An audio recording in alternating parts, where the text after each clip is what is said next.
Well, I got a few reasons for my remarks this morning. First is just a sense of gratitude to all of our educators, not only that are in the room, but I think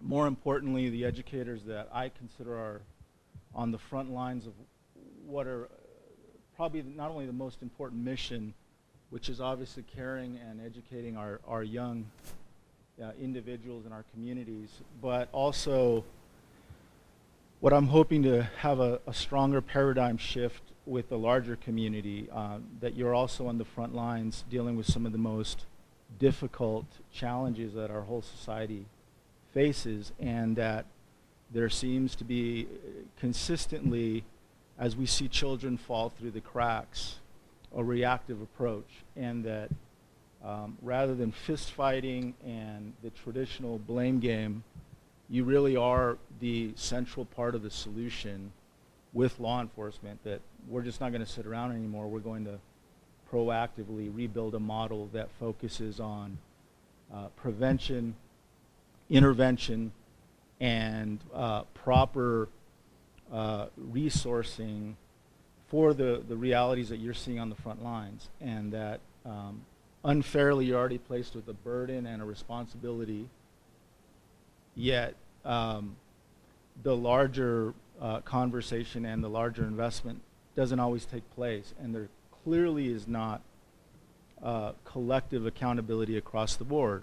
Yet there is only one reality that continues to exist, that unfortunately our mission between educating our community and the intersection of up to 2/3 of our children that are facing the most difficult risks and falling through the cracks, that those are becoming one mission.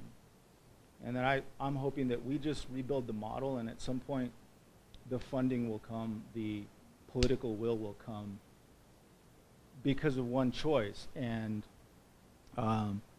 every time I engage in a blame situation, that's a little bit less energy where we actually can save one life. And that's what this training is about. And the gratitude to you is first that you're on the front line and you're a partner. And I don't know if you've ever been told that, or if you have or haven't, you haven't been told enough. You are a partner in the paradigm of identification, prevention, intervention, and ultimately the investigation that needs to take place sometimes when unfortunately something occurs in your classroom or on your school campus. We can't change that. We just cannot change that. Sometimes it's easy to want to just say, well, I don't have the resources, or some fancy lawyer told me that I have the duty, but I haven't necessarily been trained, or I know no one's coming when I do report this. Because I know those situations occur. And I know that just recently occurred where we caught the attention and shocked the conscience of our community that a little young girl in APS was being trafficked. And unfortunately, I would not hope that just we get the attention of lawmakers and the press corps when we only shock the conscience. You guys deal with this every day. And so I'm thankful that you're a partner. That's the first big step here. And I want you to walk away from this training going, yeah, I'm his partner. I will never doubt my role, because you don't doubt your role as an educator, but I don't ever want you to doubt your role in the public safety paradigm, or ever fear that you're not a positive piece of that puzzle. And if you've never been told that, then that's our fault. And I'm actually being quite kind. I actually know too many educators have never been told that, because there was also a confusion and struggle between law enforcement, CYFD, and public ed for a long, long time. But that's not really why we're here. So you're our partner, number one. Number two, this doesn't have to be complex, and so I don't want you to walk away and going, wow, I thought we were going to get some silver bullets and some complex skill sets, you already have the skills and the professional pedigree and understanding. What is going to be helpful in this training is you will pick up some other additional information about some of the dark side that will strengthen your confidence in the identification and strengthen your prevention space. And then ultimately, where you're going to be very valuable to us as partners is you will be very confident in knowing where to go with this information. I don't ever want you to feel like management is pressuring you or giving you a contradictory position. Because that's tough. And that's our fault. And let us fight that out. So what I'm hoping is at least this will be a conversation and a continual education in the public safety realm. And finally, I don't want to freak you out this morning, and I really won't, but I know there's a national anxiety about what's going on campuses across our country. And you're going to, whatever you have opinions, I'm sure you have tons. Money, detectors, policies, all of that is up for debate, and I hope you get engaged on that stuff. That's not where I've earned my paycheck. And I don't think that's really I get frustrated because I don't think that's going to really quantifiably guarantee that we save lives. I think it's how well agencies coordinate, how well human capital collectively coordinates and shares information, and how well they connect with their community, their captors, their victims. And I can tell you there is not a lot of that happening still, enough to proportionally match the risks and threats that you're facing or will be facing. So what does that all mean? Well, today, you're a partner. We'll have a deeper conversation about identification skills. We'll teach a little bit and be honest with you a little bit about our dark side, about how people enterprise off of this garbage. And then we want to break down some assumptions that we all have. Assumptions that you just need to know, and assumptions that I've learned by assuming this position. Like maybe my campus isn't as safe as I thought it was, or maybe I thought this is America, so we have less risks, or the cops are coming, or whatever. Whatever our assumptions are, they need to be challenged, because criminal element loves to exploit children. There are axioms and norms that I would rather you proactively be able to see the battlefield in a different way. And I'm not asking to become law enforcement.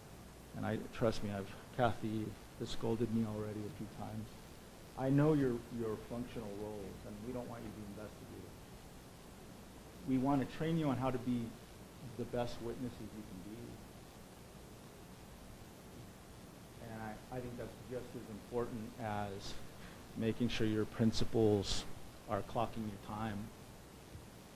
And if that's not appropriate for them as they start the school year, as they have 700 little ones or 500, then we're not preparing for that proactive risk that's coming in. It's just statistics, and we just don't manage that way. We don't.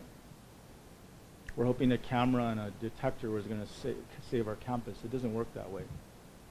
If you have 500 little ones and you have a team, you need to think proactively the next 6 or 8 months. What could happen to these children? And then statistically, oh my gosh, something could happen. But is my staff the best trained? I don't know. But that's not your responsibility, that's ours. And so you're going to be kind of a train-the-trainer to demand that if your colleagues are uncertain, that anxiety is our responsibility. So I'll close with this. I'd like to recognize and thank Ellen Bernstein and Kathy for we're fully supporting this commitment to not only the conversation of public safety, but really you are the central opportunity for the paradigm shift. And we cannot do it without you. Most recently, it's been phenomenal to be able to intervene and partner with educators. And most recently, we scored a court victory on human trafficking, all because the educators told their frustrating story, but on the bench in a court of law. And truth be told, I had to do some bullying of my own to make sure that those educators were protected and that they could freely speak. And I get the tensions and the struggles and your priority, but the reason that they were so powerful and compelling is because I had to tell the district, they're members of the community, they're now interveners, they're amazing, and they were able to tell a compelling story, and that is why that little child was actually protected. Sure, our cops came in and investigated, but it was educators and a nurse who somehow got this armor from us accidentally, and they were able to band together. And I'm just telling you the truth. I had to push back on the district and say, what do you mean you want them to do no comment and not participate in the justice system? Unfortunately, that is your future role. It could be. So we got the crazy idea to be proactive and say, well, let's set a goal and try to connect with 1,000 educators in the next, and let's invite them voluntarily. And then we partnered with Ellen and Kathy and just said, could this be helpful to what you guys do? And all of a sudden, here we are. So that's kind of the story, and I want to thank you all.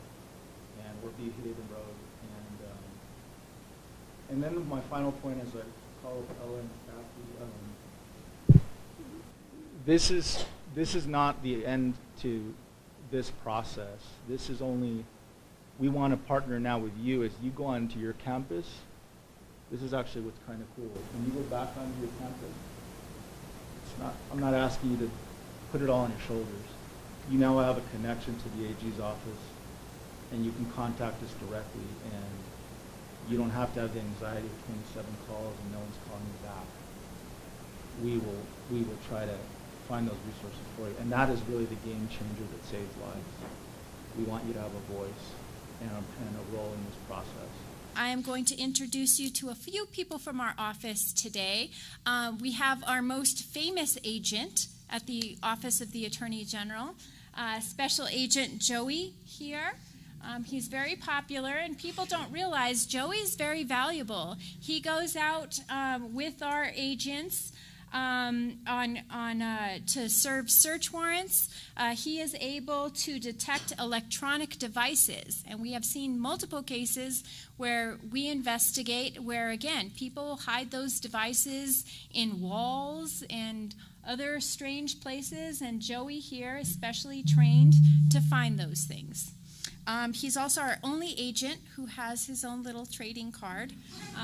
So that's what all the others are jealous of him. And this is also Owen Pena, who is one of our special agents as well in the Internet Crimes Against Children unit that we have at the Attorney General's office. We have our Director of Special Investigations there in the back, Ben Baker.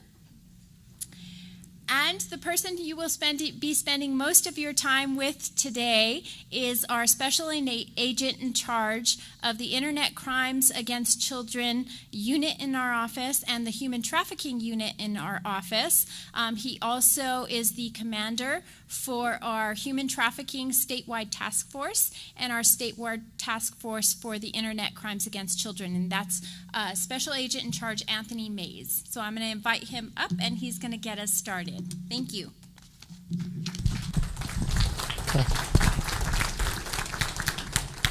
Thank you. So just so you know, Sharon was the prosecutor of the very first human trafficking case in our state. And I've known Sharon. She used to be the domestic violence czar. She's an amazing lady.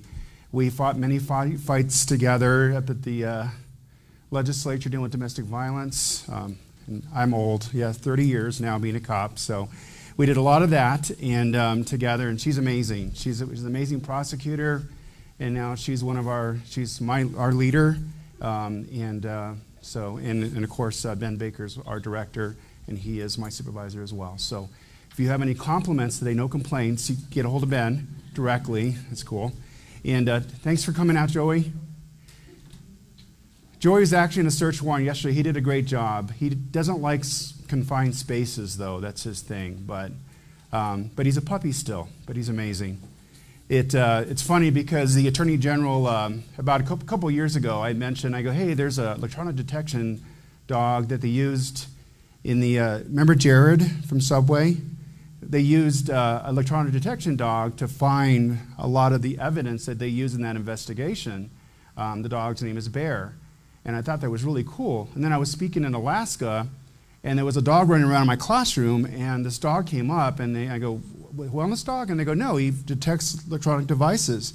He's able to find a hidden camera on a wall where a father was recording molesting his own child. And he was able to find that. I go, that is so cool. So I approached the Attorney General and said, we need to get a dog. He goes, well, let's make it happen. So we spent a year begging and looking for, and DOJ called me one day and said, hey, we have an idea. We have someone that will sponsor you and get you a dog if your Attorney General's on with the idea. But there is going to be a commitment to this. Send us a trainer. And I said, I have a trainer.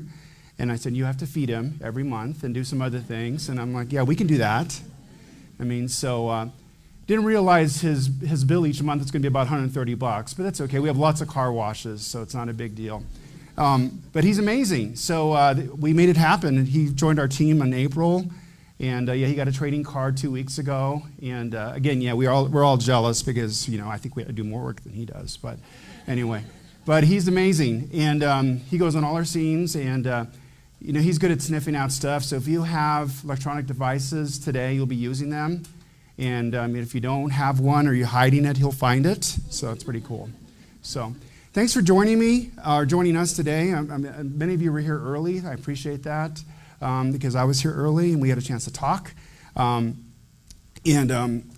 by show of hand, how many of you are teachers? Awesome. How many of you are victim advocates? Great. Kind of social workers, nurses. I can pick out the law enforcement in that group right back there. So law enforcement. Any other law enforcement officers that kind of couldn't find a seat in the back that are up here for some reason? Okay, perfect. All right, so I've been in law enforcement for over 30 years. I retired from the Albuquerque Police Department 10 years ago. And I started the Internet Crimes Against Children Task Force 10 years ago, started developing it, and we function on a grant, and we'll talk a little bit more about that in a moment. And then when the Attorney General took office, he had asked, what are we doing to make a difference on the human trafficking side? And I said, well, we're trying to fight human trafficking with the ICAC grant, and we cover children, but we're not really able to reach out to the adults. When we get those cases, we don't have the agents we need. And he said, well, let's make that happen. So we got a human trafficking grant, and actually we're reapplying last week for another 3 years. And so we got the grant about 3 years ago, maybe 4, roughly, because we started working the cases immediately, even before we got the grant, and working with adults as well.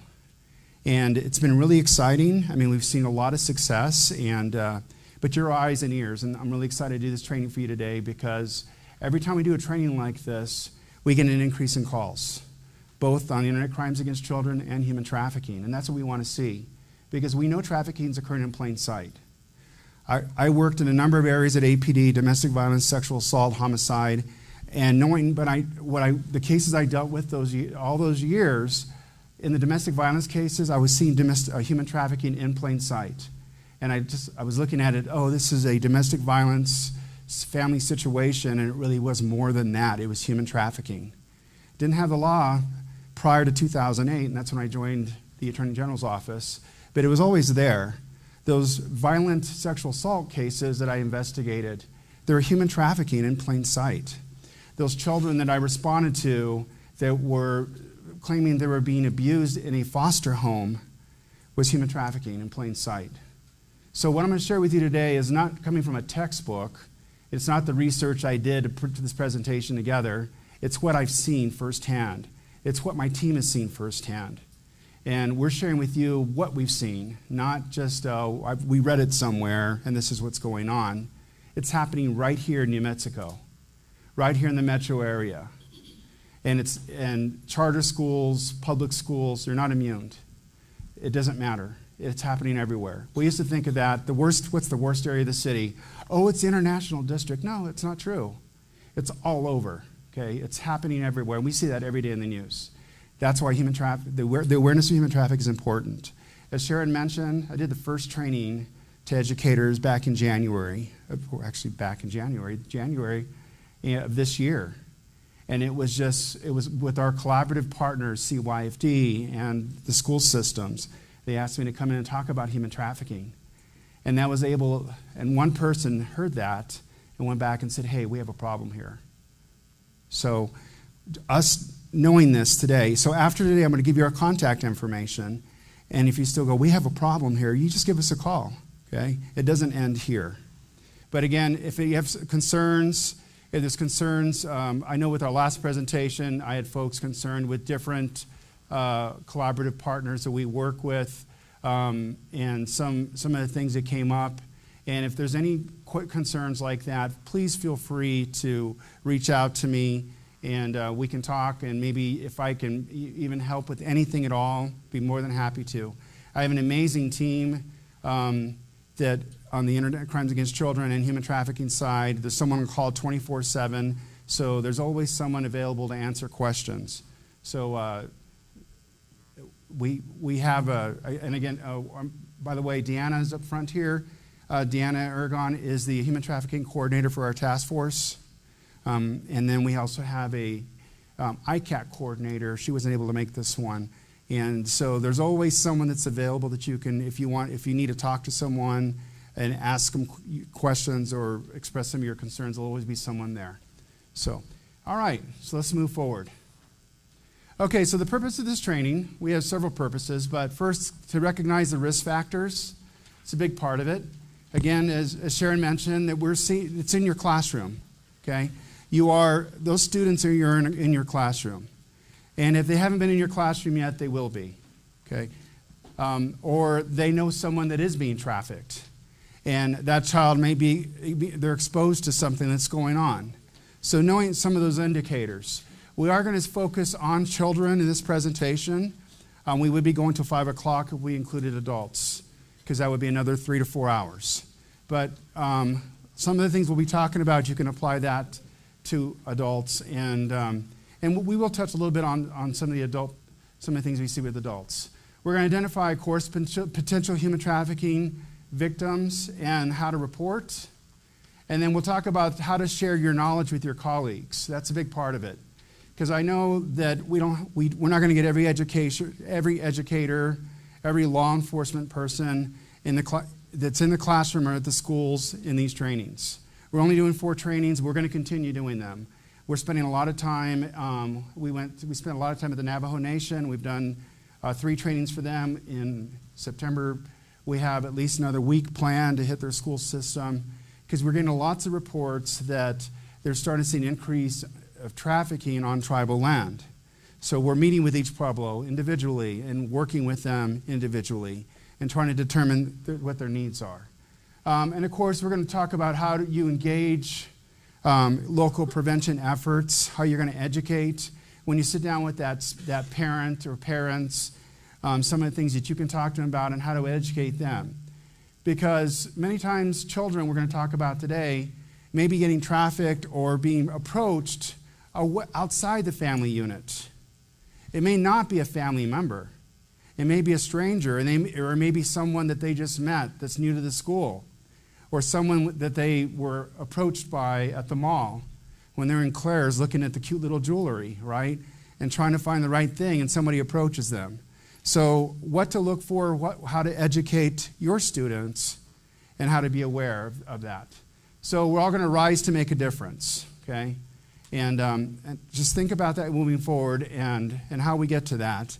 And then at the very end of the presentation today, I'm going to give you a new response tool that ICAC created on a national effort. We'll talk more about that and how exciting that tool is, and it's free. It's yours to take home. The URL is actually in your handout. So even if you have to leave early for some reason during this presentation, which I hope you don't, you still get the tool for free. You just won't get a chance to see the demo. All right, so let's move forward. So education, educated professionals like yourself, okay, in this profession, again, teachers, administrators, I mean, you're going to come in contact with these children and sometimes adults, okay, and the risk factor is going to be high. And again, as I said at the very beginning, you are the eyes and ears. There's no way on earth law enforcement can do it by themselves. There's just no way. Most of the cases that come to our attention are brought to our attention by you. Not by, I mean, we're good investigators. I mean, and all the folks that I've worked with in law enforcement throughout the state, they're excellent investigators and they do their best, but without you being the eyes and ears, we're just going to miss that. So this is the Internet Crimes Against Children Task Force. It's made up of 61 regional task forces throughout the country. The Office of the New Mexico Attorney General is one of 61 regional task forces. And as you notice here, just every state has a regional task force. So what this means is that the Attorney General's office oversees the task force for the state of New Mexico. So about 10 years ago, I hit the road and met with every possible agency throughout the state and created this task force. There's made up of 87 agencies. The agencies that are not listed on there, if they're in your jurisdiction, have not signed an MOU to join the task force yet. So there's some pressure from you. Go back and say, hey, I noticed that your name's not on this list. Doesn't cost anything to join the task force. It just means that you're committed that if we receive a tip in your jurisdiction, that you'll look at that tip. And we're still going to work with them and assist them in any way that they may need help with. And it isn't uncommon that we'll have to take the entire team to an area like Eunice, who's on the task force, because there's only a chief and 3 officers.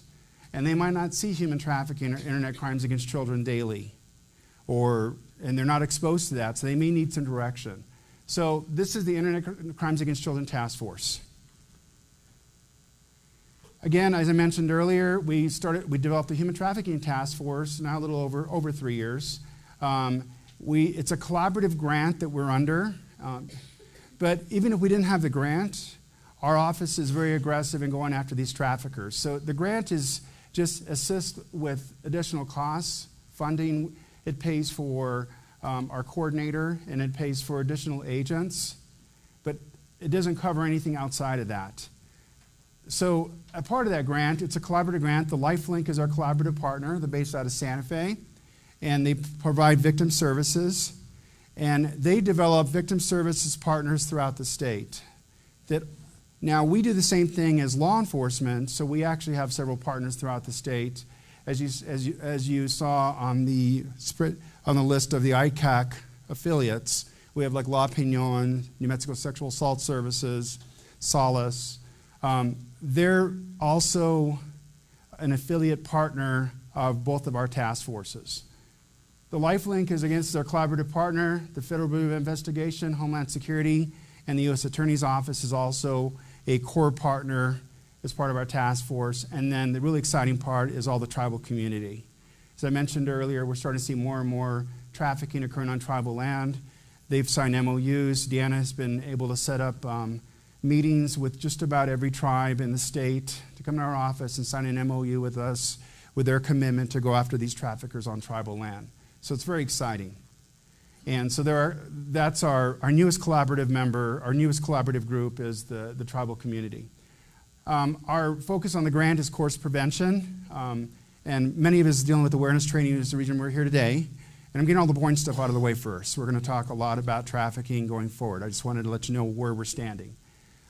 Then prosecution, okay?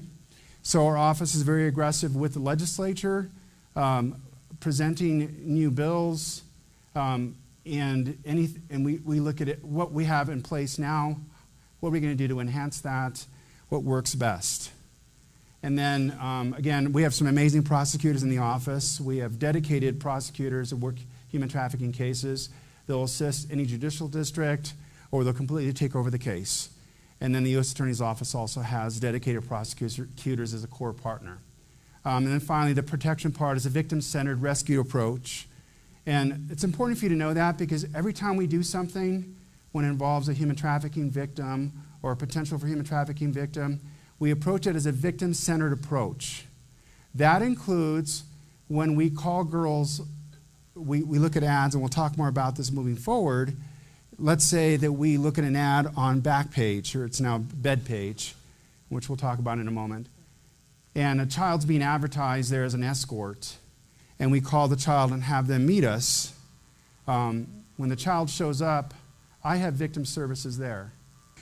You know, I have a funny story, just really quick. So when I first got married, it's been a long time. I can't even tell what you were at right now, but I think 20. But when my child, the youngest, was, well, actually our first child, I was on the stage in Artesia doing a presentation on domestic violence, and Sharon might have been there, or she was presenting before or after me. And I was on the stage, and my wife was due any minute.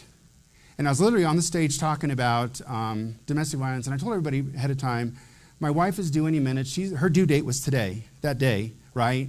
And I was on stage, and I said, so if the phone rings, I'm going to have to answer it, okay? And I literally had 100 people in there. So they were all like, oh, okay, we understand. And so it starts ringing, and I go, oh my gosh, it's the call. So I walk over and I have my lapel mic on. I go, hello?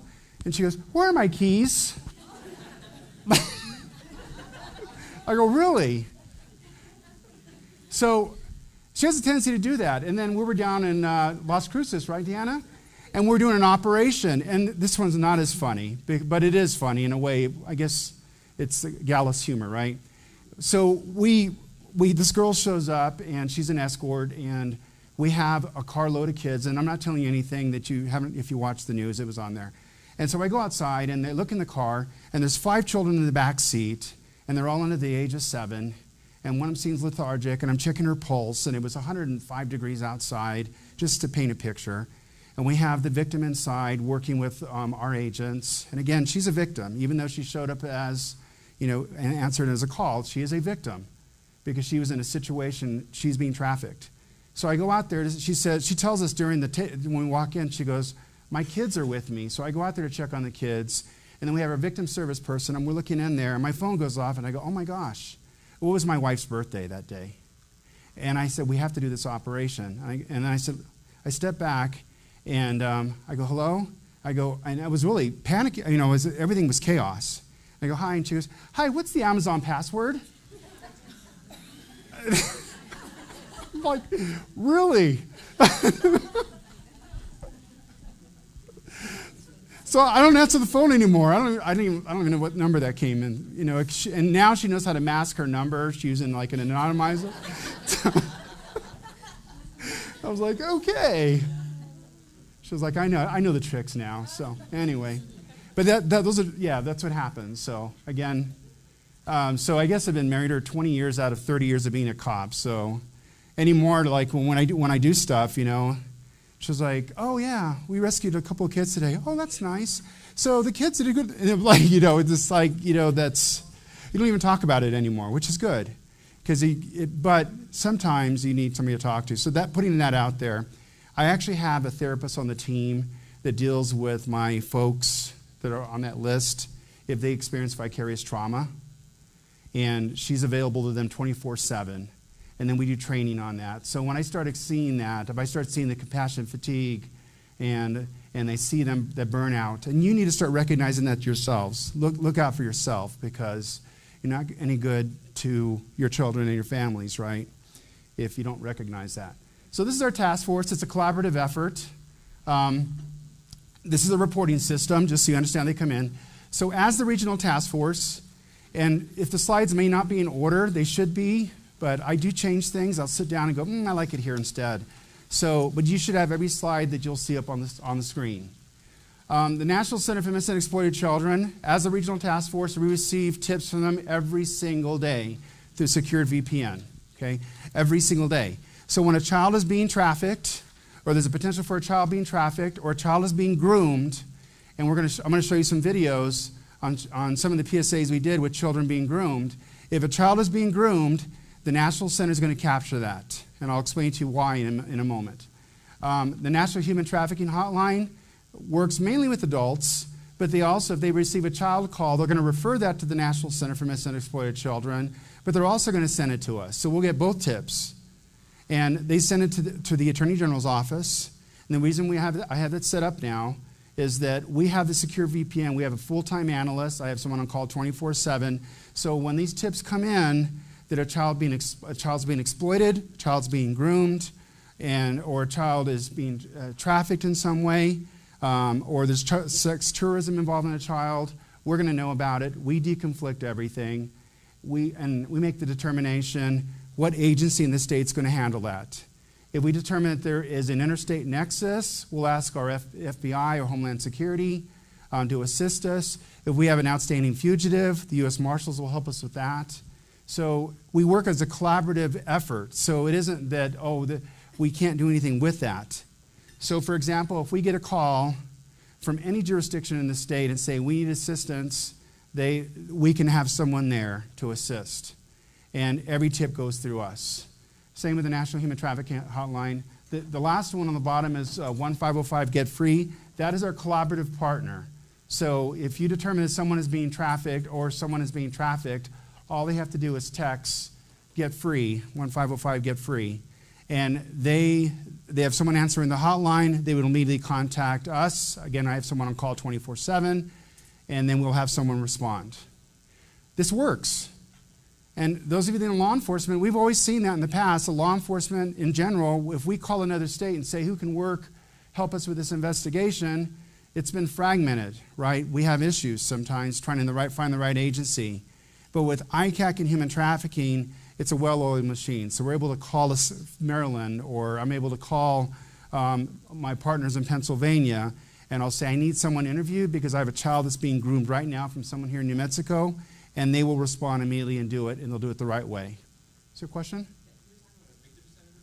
Yes. Yes, good question. So a victim-centered approach, we actually have victim services. So, for example, we have a victim service unit with the Attorney General's office. So when we do an operation, for example, if we do, let's say we do an out-call or in-call operation, we have a victim service provider with us the entire time. So the minute we come in contact with that victim, the victim service provider will come in and offer services. What those services look like depending on the victim's needs. So if the victim is addicted to drugs, and they're in the situation because the trafficker got them addicted to drugs, then we get them in the services that they need. Our collaborative partners will be alongside. I can call the Lifelink and say, I need our victim to be sent up to, we need some place for her to stay. We'll immediately have her transported up to Santa Fe or another location, and she'll have someone with her. For example, we had a victim last month, and it was a child victim, and we were trying to get her back to another state, and the Lifelink actually spent the entire weekend with her, took her shopping, got her new clothes, and then put her on a plane. So that's the victim-centered approach. We don't allow the victims to slip between our fingers. We're going to say, well, you need to go down to this location and ask for help. We get them help at the time. So great question. Okay. All right, so again, with the National Center, under federal law, they're required. The social media platforms that we're going to kind of touch on a little bit today, they're required by federal law to report to the National Center if they determine that a child is being exploited in some way. So if one of your children in your classroom is talking to someone online, and they say, oh, he's a really cute 16-year-old boy, and he lives in Rhode Island, and then it turns out to be an adult, and they're actually extorting them, which I have a great video to show you.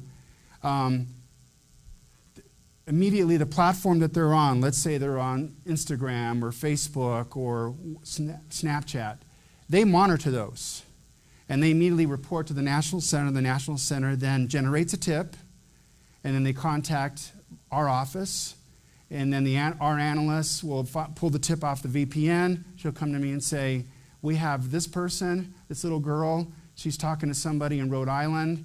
He's trying to convince her to send more pictures of herself, as reported to us by Backpage, or I'm sorry, not Backpage, by Facebook or Instagram. And we immediately have someone respond. We'll take over the account of that child. We'll start communicating with that individual. I'll call Rhode Island, the task force out there, talk to the commander and say, hey, we had this guy, we traced the IP address, this is the subscriber information, this is who it is. And then they have someone respond on that end. Many times, ICAC in another state will be walking in the door where that guy's online with the victim here in our state, which is really cool.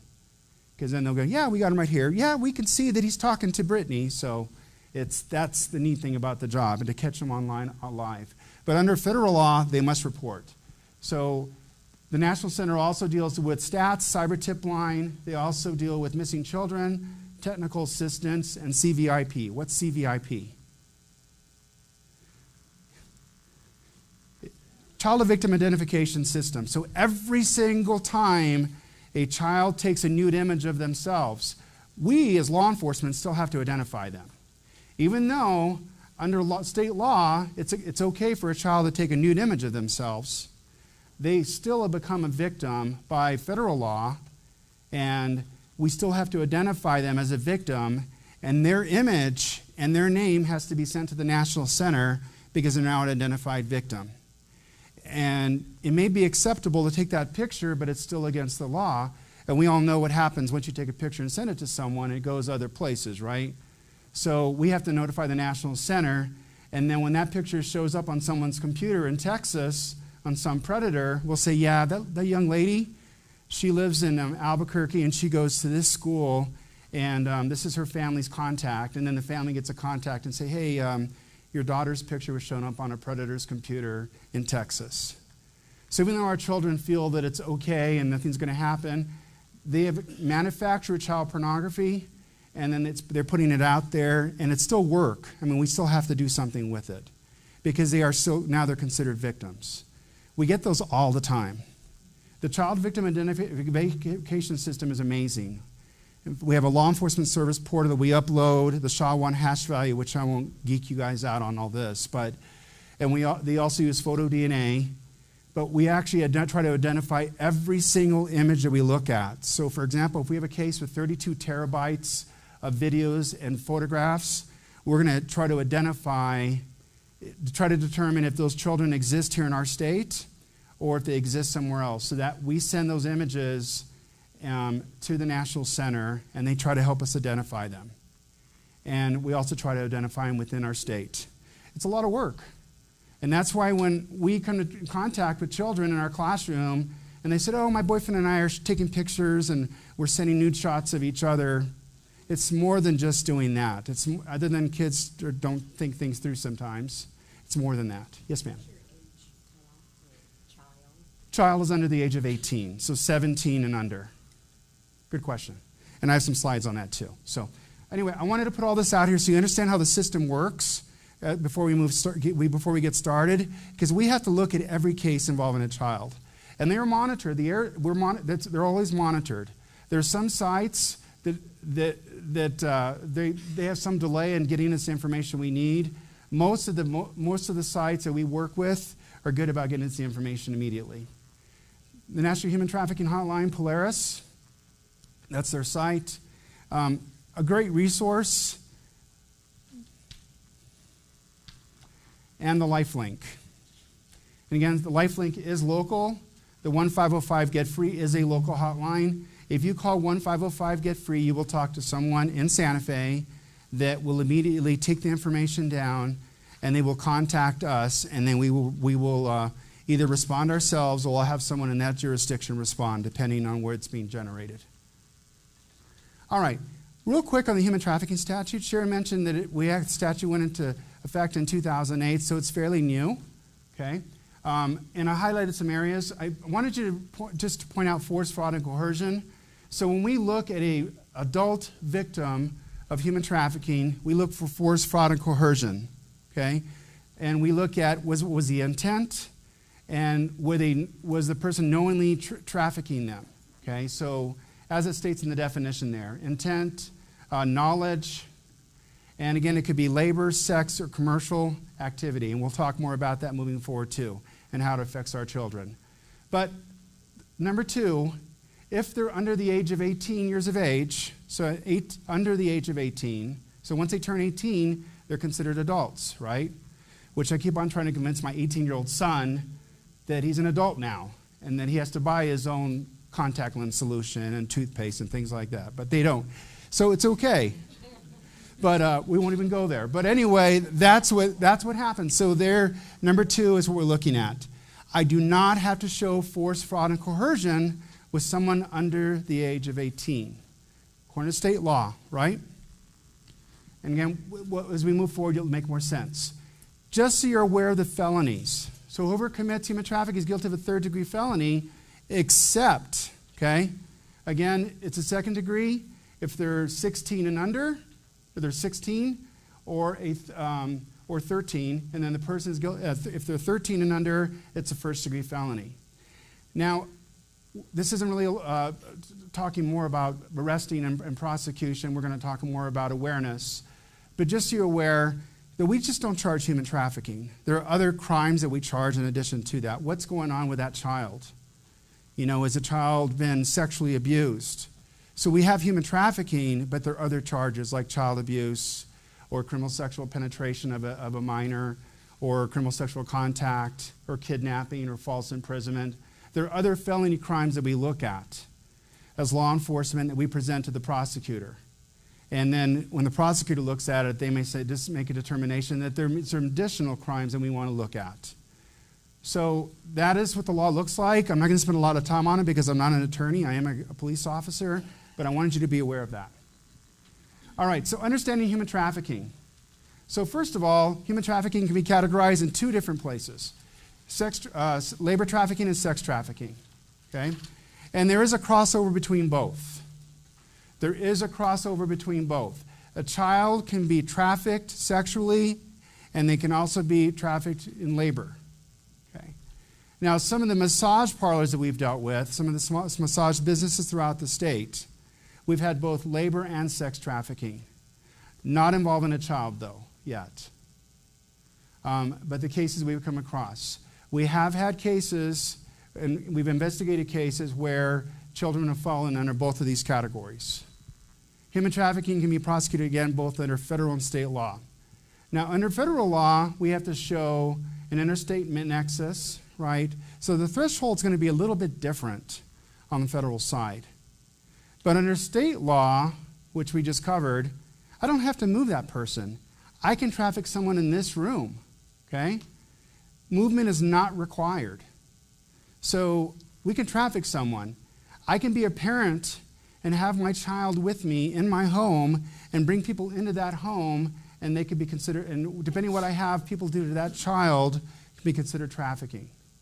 Okay, and again, we'll talk more about that moving forward. And then, of course, human trafficking is about exploitation. And as I say, it does not involve movement. So it's important to remember that, because when we think about human trafficking, go, oh, you know what? That happens across international borders. Most of the trafficking cases that we see are domestic, and it means they're happening right here in our backyard. And we actually have an entire committee that actually some of our folks sitting up here are on, that work on domestic minor sex trafficking. And so they're right here in our backyard, in our state, and then they're going across borders. Doesn't mean it doesn't happen. We have international cases as well, but a majority of the cases that we see are domestic and happening right here in our state. All right, so trafficking can occur anywhere. We know they can occur, of course, in cities and towns. And again, there's no area that's immune to that. It doesn't matter if you live in Socorro, or if you live in Eunice, or you live in the metro of Albuquerque, or you live in Santa Fe. What have we seen on the news recently? Taos, right? Look, we didn't expect that, did we? It's been all over the news of that big compound that they found up in Taos. So it can happen anywhere in isolation.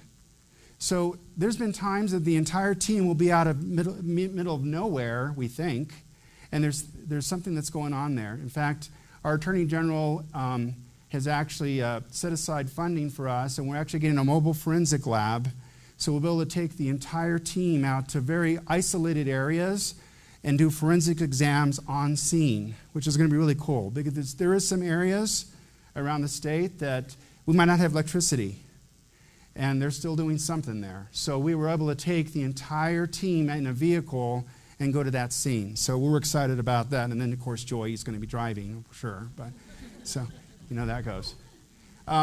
Our neighbors, they could be our neighbors. Our schools, of course, which is the reason we're here. Foster homes or group homes. Okay, we have some amazing foster folks out there. We're working with foster parents. Actually, at the end of this month, we're doing a training specifically for foster parents, you know, what to look for, and if they have to take care of someone that has been trafficked, and what services are available to them. So, again, working with the foster community. Our shelters. We spend a lot of time working with the shelters. We've been to St. Martin's, Joy Junction, Healthcare for the Homeless, just in the metro area, but also throughout the state. Deanna and I have been down south meeting with other shelters. Went to Las Cruces and met with those folks down there. We're doing the same training on Friday in Las Cruces. So working with the various shelters. We have a great relationship with Noonday. I always say that wrong. New Day. And Nicole Labitz up front here. And you have a new last name, don't you? Yeah, Leba. Yeah. So Nicole's up here. She runs New Day, and she works with runaway teens. And I messed it up, didn't I?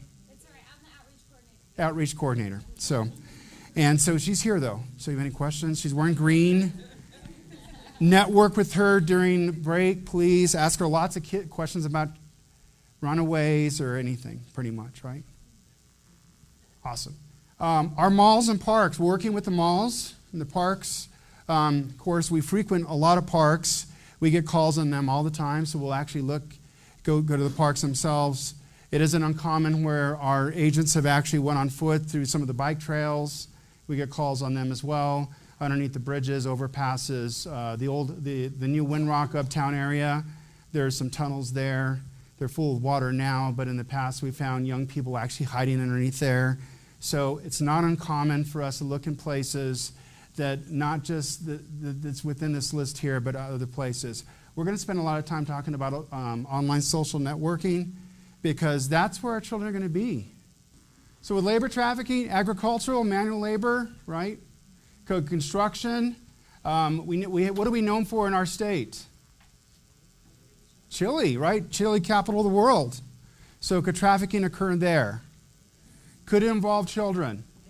Could children be in your classroom? They were up all night long picking chili. Yes, definitely. Okay. Domestic servitude, what is that? Slavery? Housekeeping? Good. So we've had many of those cases like that where someone has been brought in from another country as a domestic to maybe clean house, and they were told you're going to work 7 days a week from this time to this time, and it's turned into more of that, more than just an 8-hour day. Okay, so domestic servitude. Okay, restaurants, food services. I did hear that one. Good. Peddling or begging. Does that happen? You know what comes to mind every time I see a child or a family on the corner with a sign up asking for help? Is that child or is that family being trafficked by someone? Okay? So, or is that child being forced to stand out there and ask for money? And so again, going back to, we identify those services. It's a collaborative approach with victim services, and we have some great partners, and many of them are here today. So sales crews, okay, who's had that sales crew where they drop off a van load of kids in the neighborhood, and they go door to door, and they're trying to sell candy bars at 10 o'clock at night? We had one out of Carlsbad where a woman was 8 months pregnant, and she was being forced to go door to door all day during the summertime to sell carpet cleaner. And if she didn't sell her quota, she had to sleep on the floor, 8 months pregnant. Okay. Got that just when we started developing the task force. I got a call that's the call I got from down south. They go, how do we handle this? You know, what services? And I was able to get services available to them because we were just developing things. And one of the local churches reached out. They moved her over to from Carlsbad to Hobbs, or it might have been the other way around, Hobbs to Carlsbad. But they were able to get her services. Come to find out, she started off in Oregon, and she was brought down through a circuit, and this group was making the people they brought down with them selling carpet cleaner door to door. It was a legitimate business, but they were forcing them to do these things. So we had some administrative, the Department of Labor is part of the task force as well. So if we have administrative concerns, they'll look at those. And if we determine it's human trafficking, if it falls under the statute, then we'll look at that as a criminal offense. Hospitality and tourist industry. What is a hospitality industry? Hotels, motels. So we're training them. Okay? We work with them. They go to their meetings. I personally have trained the Hamptons. We had a training for the housekeeping for not in the Hamptons, and I mean you're thinking about that, right? But the Hampton hotel chain. Okay? That'd be nice. Yeah, I'm going to go to the Hamptons to train people. That's it. So we've actually trained the Hampton hotel chain. I trained housekeepers, maintenance folks, the managers, the front desk person, what questions to ask. So we had an entire training on that alone. And for each specific area, the housekeeper is going to see something different than the maintenance person is, the manager and those folks. Nail salons. Can they come in contact with a victim that's being trafficked? Is that person standing next to them, telling them, looking at them, making sure they don't say anything, dictating exactly how they want their nails done and how they should look? What kind of control are we looking at? When is the best time for them to be approaching that person? Talk to nail salons. We've trained nail salons. Actually, Deanna did one of those nail salon trainings. They actually tell them, like, you're with that girl, say, you know what, I got to take her in the back to wash her hair. Only allow her back there. So they have that one-on-one time for about 3 minutes and say, are you okay? Do you need help? Let me call someone for you. Give them the information they need or reach out and call them. Fairs and carnivals. State Fair comes into town, heavy transient population, right?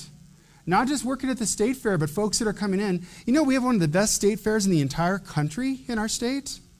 I mean, and people know that. But we also see an increase in activity going on on the different social media platforms on who's coming into the city to take care of that transient population, who the trafficker's bringing in. So we look at them as well. We'll actually have on Law Enforcement Day, we'll have a booth for human trafficking and internet crimes against children. Please stop by. We'll have lots of fun stuff to give out. Gas stations, okay? We're going to start working with the trucking industry, and they're listed up here as well. But working with the trucking industry, when they have that person doing the fill-up, what do they need to be educated on? Cleaning services and massage parlors. Many of you said that. So massage parlors are big, and they're opening up everywhere, and I get calls weekly. What are you going to do about these massage parlors? They're open up 7 days a week, 12 hours a day, and we know they're doing more than just a massage. We are doing something. We've shut down 8 of them. We've gone in there, we've done operations, we shut them down, they open back up. We're looking at other ways to deal with them, okay?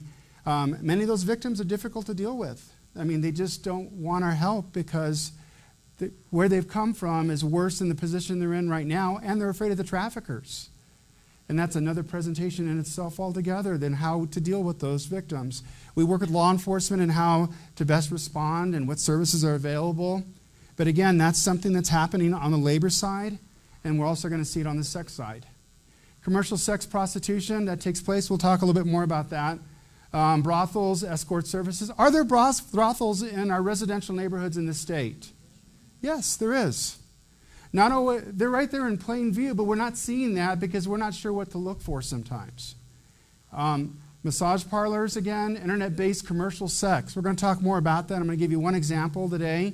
Again, we train law enforcement in all of this. Do a law enforcement training throughout the state. My folks do that. That's part of their monthly duties, going to every part of the state, training law enforcement what to look for, and then doing an operation. Child pornography. Is there a correlation between child pornography and human trafficking? Oh, definitely. That's what we started working human trafficking, is from the ICAC side, right? Definitely the different types of businesses, strip clubs, I heard many of you say that.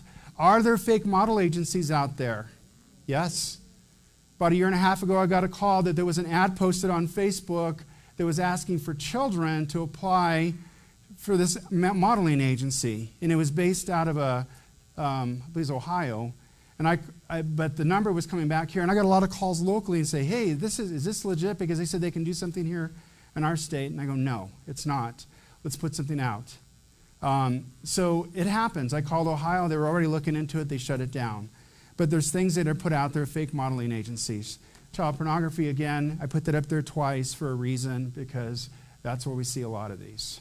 A lot of the grooming taking place where a child ends up meeting someone and they get trafficked. And you said truck stops. And again, those two, massage parlors are both labor and sex trafficking. We've seen them in both categories. And there's a crossover. All right, so this is from Bedpage. Who's heard of Backpage?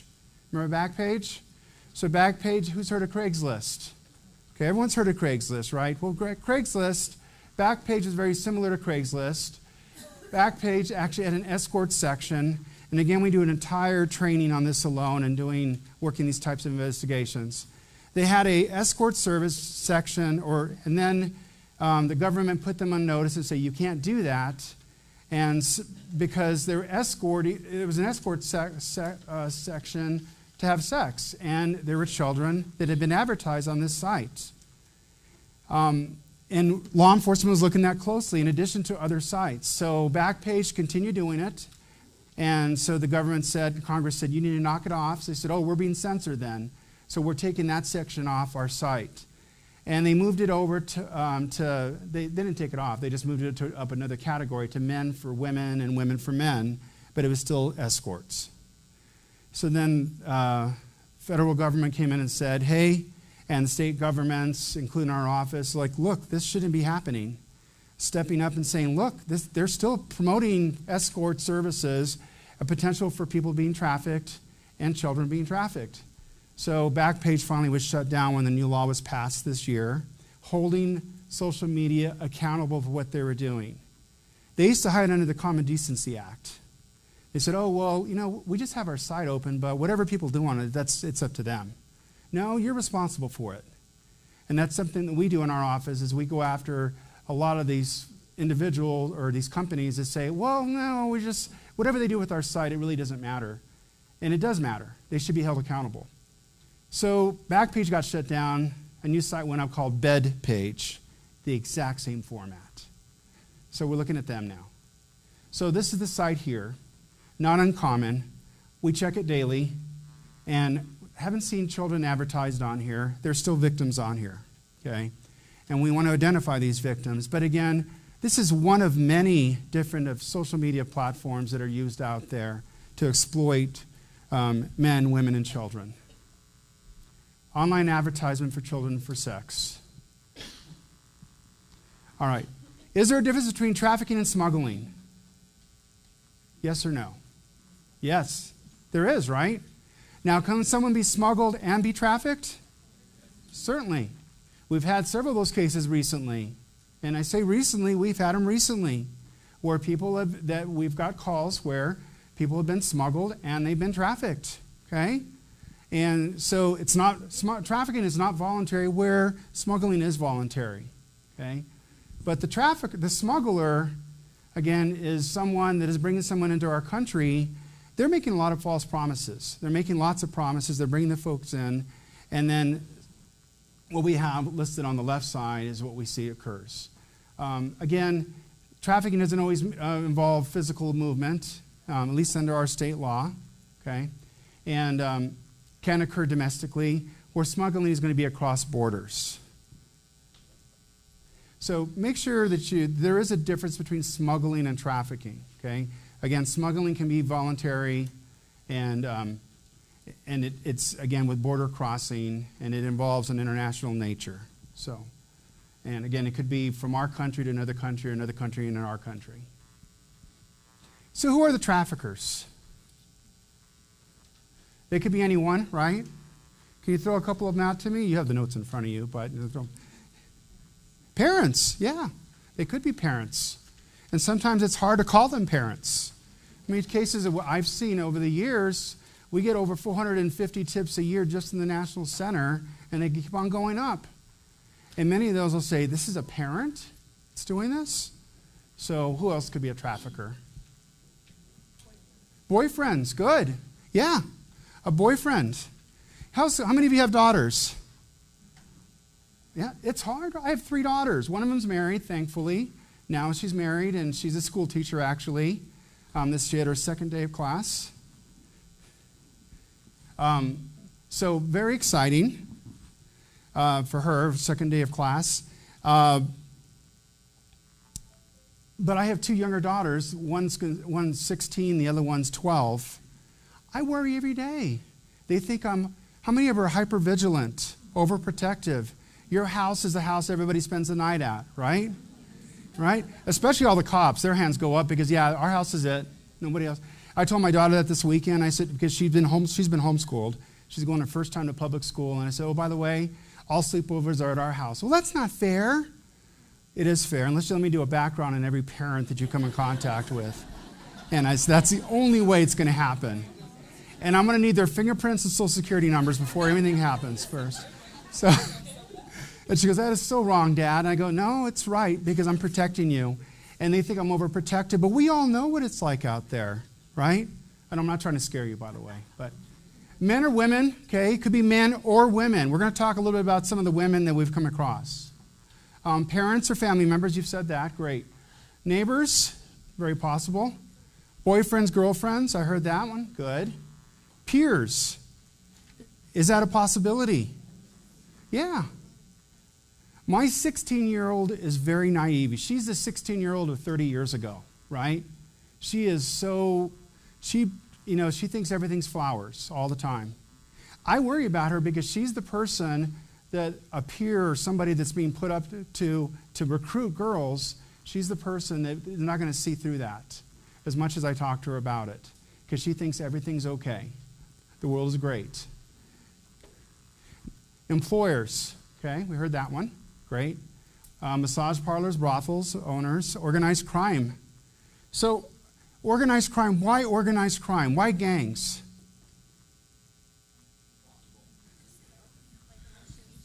Initiations, good, and stuff like that. Brothels. But what traditionally would have organized crime or gangs, what have they used for money? Drugs.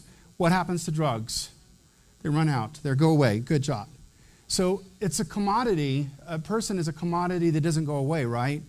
I can make $100 or $500 off one person, where once I get rid of those drugs, they go up someone's nose or they sniff it, and then I have to risk bringing them back across the border or across state line or wherever they bring them from. If I have a person, it's really easy for me to take this person into a motel or hotel. It's really easy for me to move them because they're a person, and I can coach them in what I want them to say, and it's easy to do that.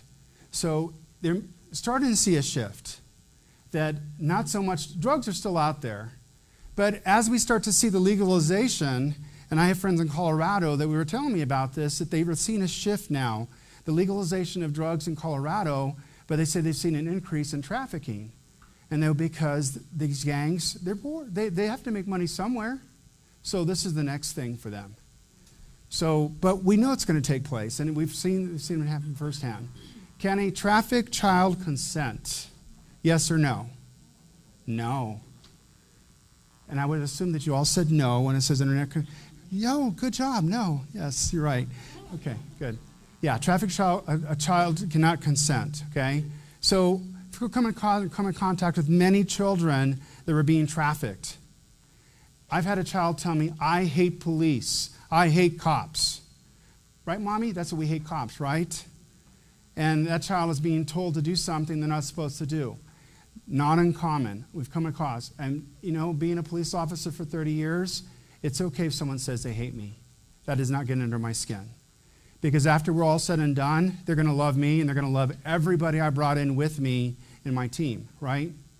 So that being said, elements of trafficking, child 17 and under, or 18, if you say it's 17 and under, when they turn 18, they're an adult, okay?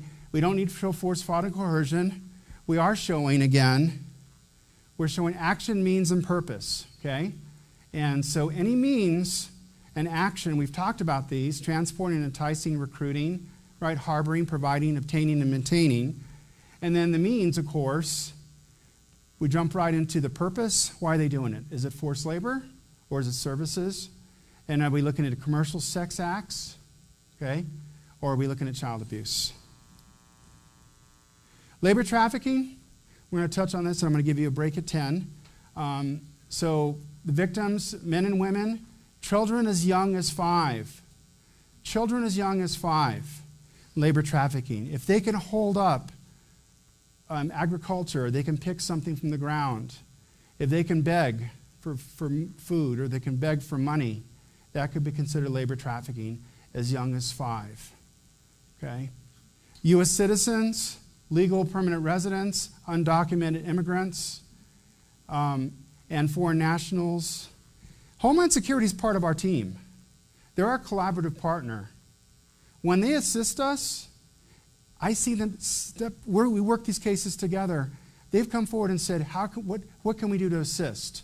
Because we can offer U visas and T visas for victims of trafficking. And with our federal partners can assist us in expediting that. We had Homeland Security with us.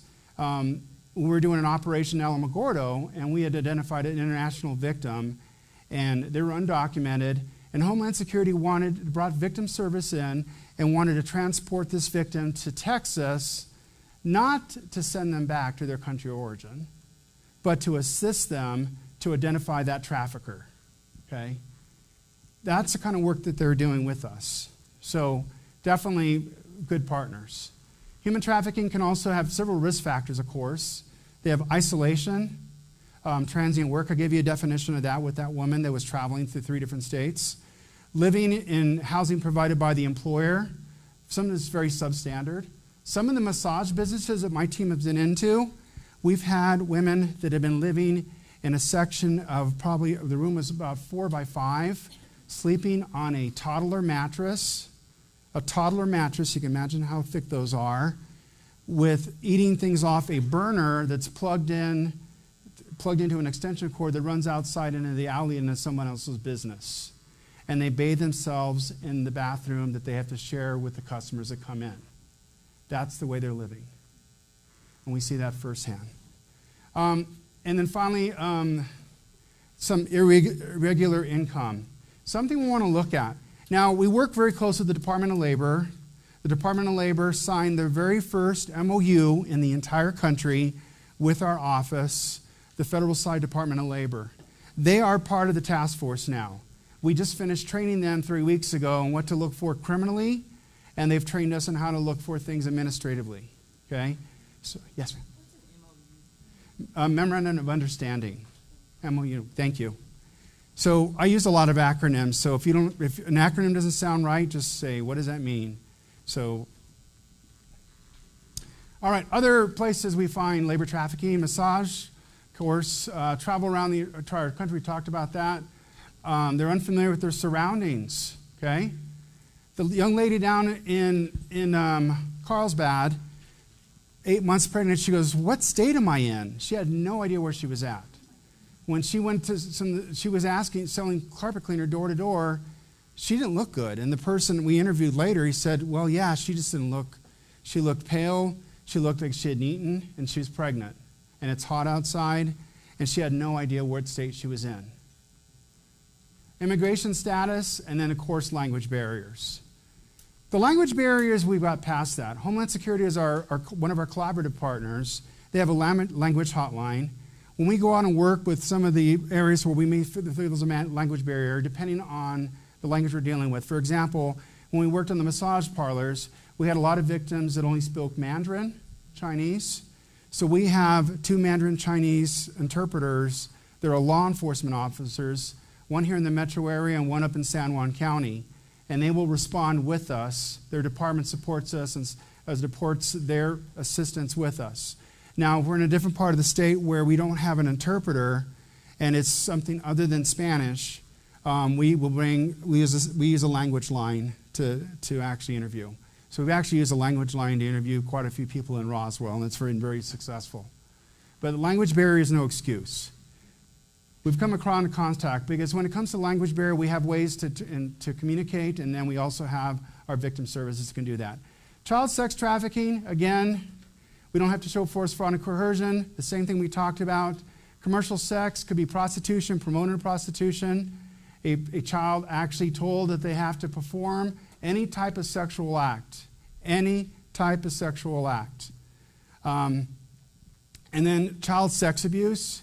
Training investigators throughout the state that work just check sex crimes, that don't work internet crimes against children, to ask those questions. Training the forensic interviewers to ask those questions. Is the child, if they were abused or if they were sexually abused, do they remember if anyone was taking pictures? And what actually took place? So additional information that's needed. Because it isn't uncommon, again, going back, there's some of the images that we look at as a task force, child pornography, where a child is being sexually abused by someone. They're being sexually abused, and it's being recorded and it's being traded. Okay? And again, and we may have trafficking in addition to other crimes. Trafficked beginning as a very young child. It was pretty much almost a part of my life, all of my life, up until I escaped when I was 18. My trafficker was somebody that had my complete trust and the complete trust of my family, and therefore it made it very easy to gain access to me, to exploit me. There were quite a few moments in time when I was trafficked that, the opportunity for intervention arose.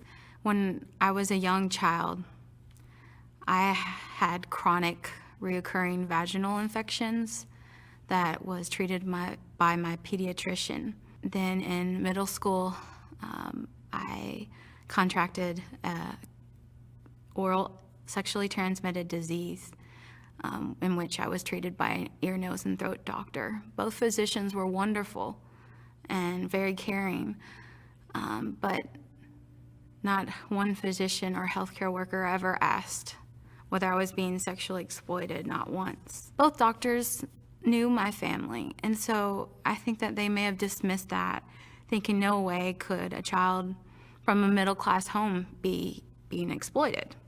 Another case where I see an opportunity that was missed for an intervention was I was in middle school. Somebody reported that I was being sexually abused. I had to go down to Child Protective Services. Prior to going to my interview, I was coached by my trafficker on what to say and how to deny the abuse. He told me not to talk too much and to know that the CPS was not my friend. I distinctively remember him saying, "Do you know what they want to do?" And I said no. And he said that they want to take you away if you say anything for good. You'll be locked up, taken away from your family, your friends, and your pets. You will go to jail, and everybody will know what you did. By the time I got there and walking into the office in which I was interviewed by a CPS worker, I walked in there feeling guilty, feeling ashamed, and not at all seeing the social worker who was interviewing me as somebody that could help me, who was there to rescue me and bring me to safety. I saw her as the enemy, and I answered her questions, denying that I was being abused, and left there there was no follow-up. And I left, and my trafficking continued. So very common that we hear from victims of trafficking, and that many of us came in contact with them, and we just didn't recognize that. So something that we train law enforcement on now, and that we're seeing it across the state, is that when they come in contact with a prostitute, that they treat them as a victim, because many of the girls that we've talked to that said, yeah, I was treated like an offender, what I was doing was wrong, and I needed someone just to treat me like a victim so I could reach out. So the women that we've come in contact with, when we come in contact with them, that we treat them as victims. And we've had Some say, I'm out here because when I was 12 years old, my mom put me on the street, and this is all I know, and this is how I survive. But we've had many that say, thank you for asking. Yeah, I am being trafficked, and I've always been afraid to say something because I usually get arrested. And we've had women go, yeah, am I going to jail now? Okay, I did something wrong. And we'll say, no, you're not going to jail. We're here to help you. And that's when the victim-centered approach takes place, is that law enforcement officers are trained on how to interview, and then the victim services come in, and they also offer services. And we've had the last 2 cases, the women have said, yeah, we've been trafficked, and this is the person that's doing this to us, and we need help. Okay? So, but again, training medical staff. I train SAE nurses. We've trained the medical profession. I train the medical techs at the beginning of the year at CNM, because they'll be the first to come in contact with some of these victims in the ER when they're taking their vitals, and that guy's standing next to them, and they're watching them closely. Okay? So looking for those indicators. Why does that small child have an STD? I mean, what is going on? What is going on? Ask those additional questions. So we're reaching out to the different professions. Educators are a big part of that, but there are many professions that come firsthand contact with these victims. And we could spend the entire day talking about the different professions and how they could impact a victim's life easily. Again, sex trafficking, if under the age of 17, does not have to be deceived, manipulated, threatened, right? Physically harmed, controlled, or forced and coerced. Because children under the 17, they can be victims of trafficking without realizing that they're victims of trafficking, okay? Sometimes it's just not outright there. I've sat across from a child that was eating with the trafficker. I've sat in the back seat with the child and talking to them, not understanding everything they were going through. They were being trafficked, okay? And again, with adult victims as well, just sitting and talking to them about what they've been experiencing firsthand, and they've been victims of trafficking. All right, just real quick from the U.S. Department of Health. Out of a diverse population, children are part of the particular risk of trafficking. Again, very vulnerable, poor social skills, right? Most children have 1,000 friends online, but they could probably count the actual friends on one hand. And that's a different presentation we do for schools as well, for internet crimes. If you ever need that for your school, please get a hold of me. Because they just don't have those skills anymore. Some stats, and Sharon talked a little bit about this in her presentation, but some of the stats, and we also have, we have state stats, of course. Children have been trafficked throughout New Mexico. Different age groups, of course, 11 to 14 is commonly known for forced prostitution. Again, going back to child pornography, we look at those images, try to identify those victims. Are they victims of prostitution? Traffickers show very little regard for children's health, something to keep in mind. They don't care what situation they're in, don't care if they're living on the street, don't care if they haven't eaten in 3 or 4 days, as long as they can use them, right? And again, the trafficker could be anyone. Long work hours, bad living conditions, they're verbally, physically, and sexually abused, and their basic necessities. One of the victims that I spoke with down in Las Cruces told me that her trafficker made her go out and have sex with individuals even when she had an infection. She said, I had a urinary tract infection, I was in a lot of pain, and she said, he made me go out there anyway. She goes, until I made that $1,000 for him, I couldn't come back home or come back to the motel. That's the way they're treated. We're actually having a human trafficking conference in January right across the street there at the Hyatt. You're all welcome to attend for free. We usually invite up to 300 folks, so we'll put that out the registration. We'll probably have her speaking at that conference as well. So some interesting things that we can learn from folks that have had to go through that. So child sex trafficking can occur anywhere. Again, with different types of businesses we've discussed. Through trading child pornography, we catch that. And there are networks where they trade child pornography and they look for that. They look for children. And buying or selling and trading sexual children for sexploitation, that does occur. My team has actually had cases like that where individuals are looking for a child to purchase. Okay? Is that trafficking? Yes, definitely. Engaging in sex acts to just survive, just for basic necessities, food, clothes, shelter, the promises given. Some of these children are given these items and then they're taken away from them quickly just to show that control. Online advertising for children of sex, for sex, which I just showed you, and then the fake modeling agencies. This is actually a screenshot from a fake modeling agency. And you can't read the font, but it says killer opportunity. And that I took off the rest of it because they've been shut down. But it talks about how traffickers use fake modeling agencies. Not uncommon, okay? And again, through social media. Police have arrested 2 managers at an all-nude Albuquerque strip club after discovering that 2 of the club's dancers are underage. In the wake of the arrest, the controversial club has voluntarily shut down. News 13's Kayla Ayers is live near San Mateo and McLeod. Kayla? Dick, one of the girls' moms actually tipped off police early this morning. Police say the woman was suspicious about her daughter's behavior, so she paid the cover fee, walked in, and saw her 17-year-old dancing on stage. Police say the Palms Gentlemen's Club is closing voluntarily after 2 17-year-old girls were found working there early this morning, and it was discovered because of a vigilant mother. Unfortunately, it took a concerned mother to be the first to bring this to our attention. According to documents obtained by News 13, the woman told police she had a conversation with her daughter yesterday about the Palms. Last night, she grew suspicious after finding racy clothing in her daughter's room. She went to the all-nude club and saw her daughter and her daughter's best friend on stage. Now management is in trouble. Club manager Oscar Anderson and doorman Christopher Muckle were arrested for contributing to the delinquency of a minor.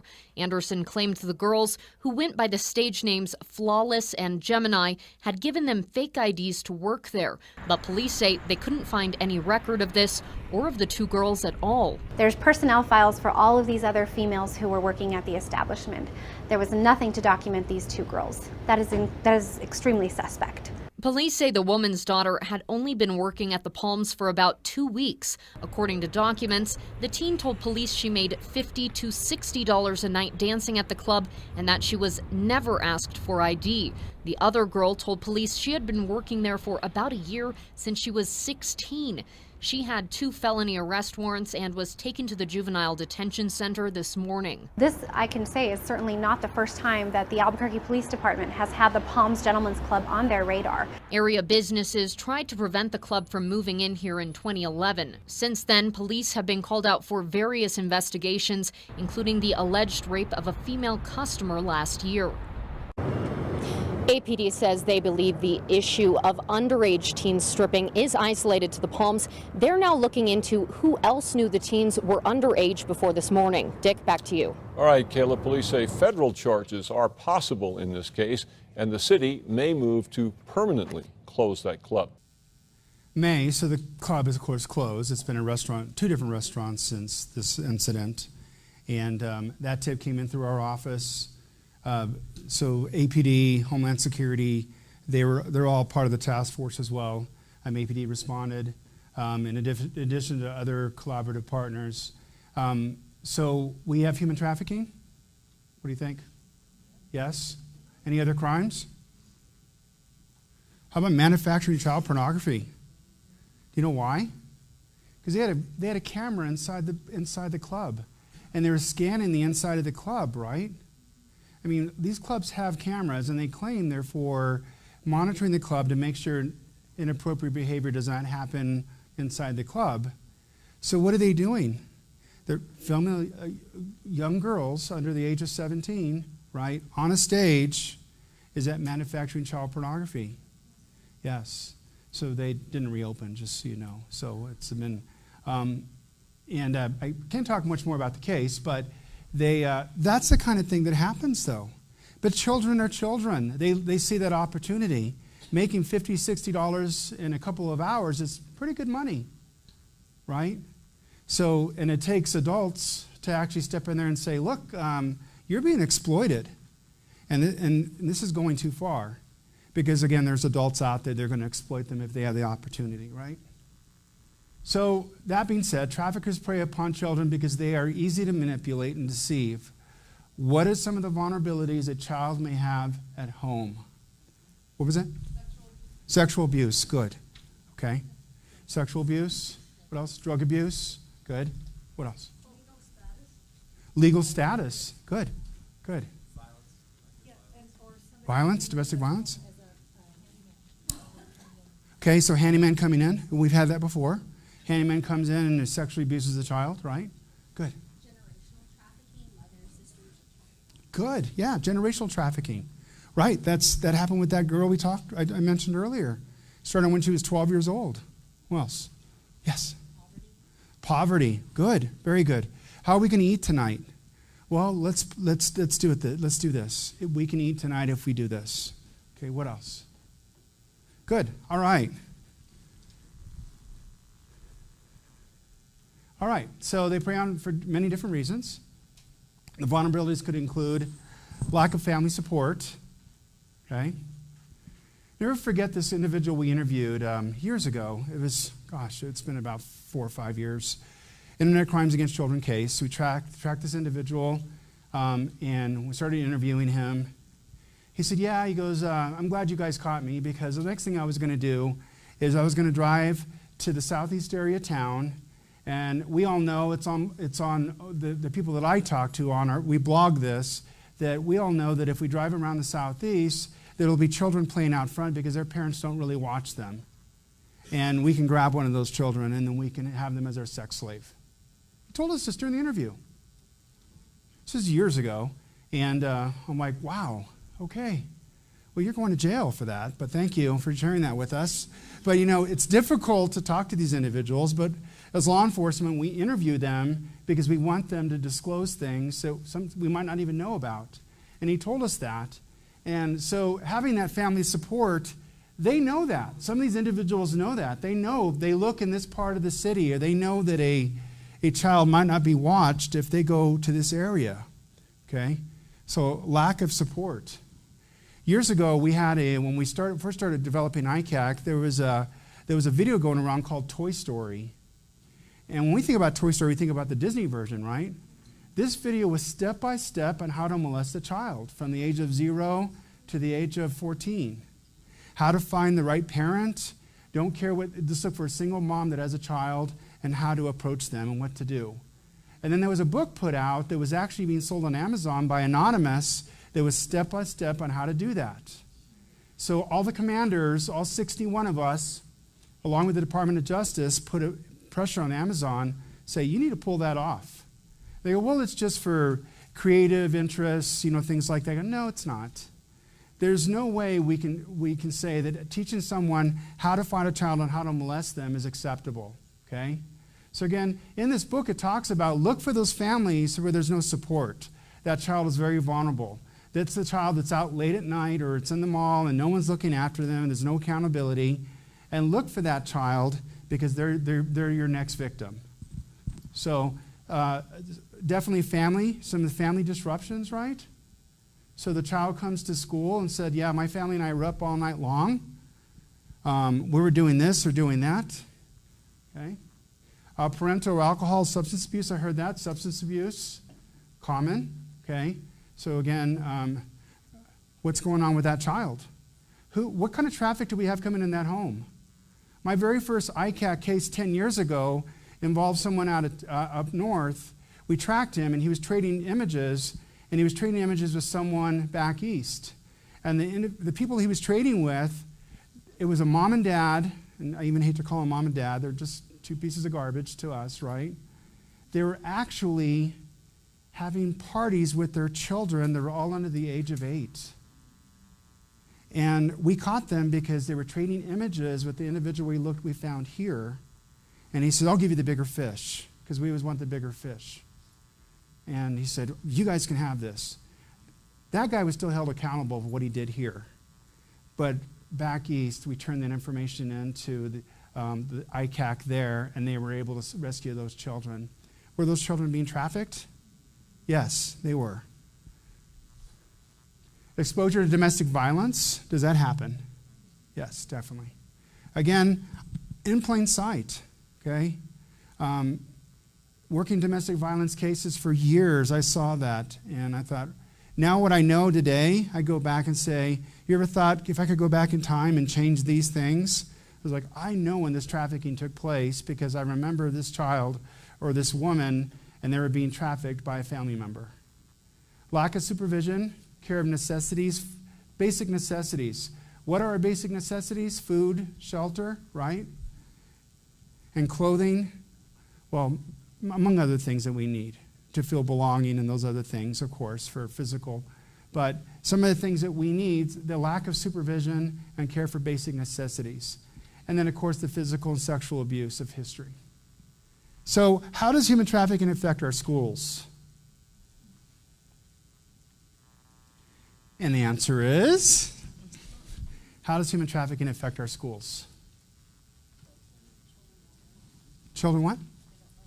Children don't learn. That's a really good one. Thank you. Children don't learn. And why is that? Let's go a little further. That's really good. What's going on? They're tired, hungry, they don't feel safe. They could be explosive in the classroom because they've been through so much. Sure. Trauma. Yeah, so they've been through trauma. So who knows what a child's been through? We heard a victim talk about how she went to the doctor and the doctor did an exam on her. Was that young lady or man in your classroom, that child in your classroom, what trauma they've been through? What else? Yes. They're quiet. Good. Yes, they're quiet. Yeah, they're quiet. They're not making friends. Low attendance. Okay, good.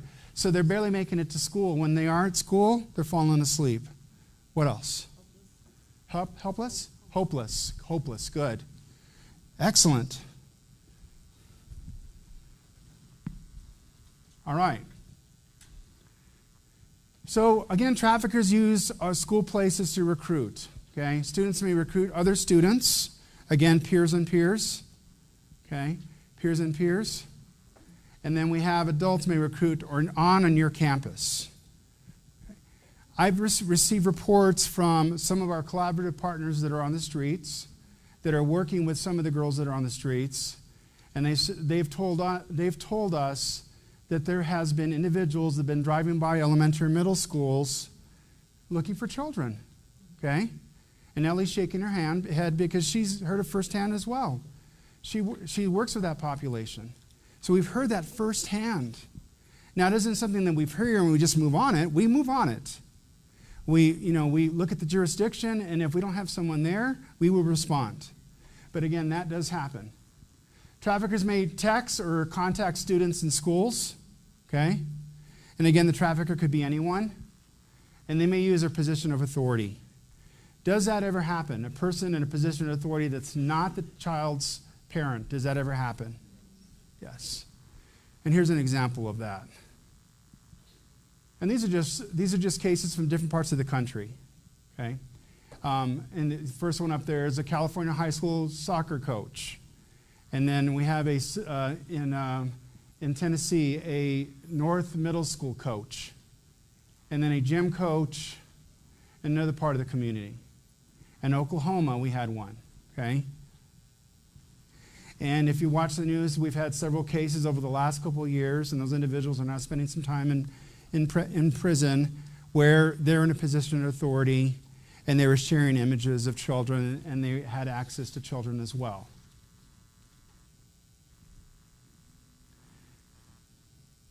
So it's not surprising, right?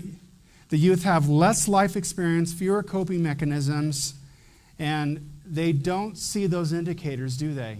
Okay? The social support mechanism's no longer there. How do children break up with each other now? A text, right? Yeah. My 18-year-old son, when he was dating some girl, he got a text from her. Why are you bothering me? That was the text he got.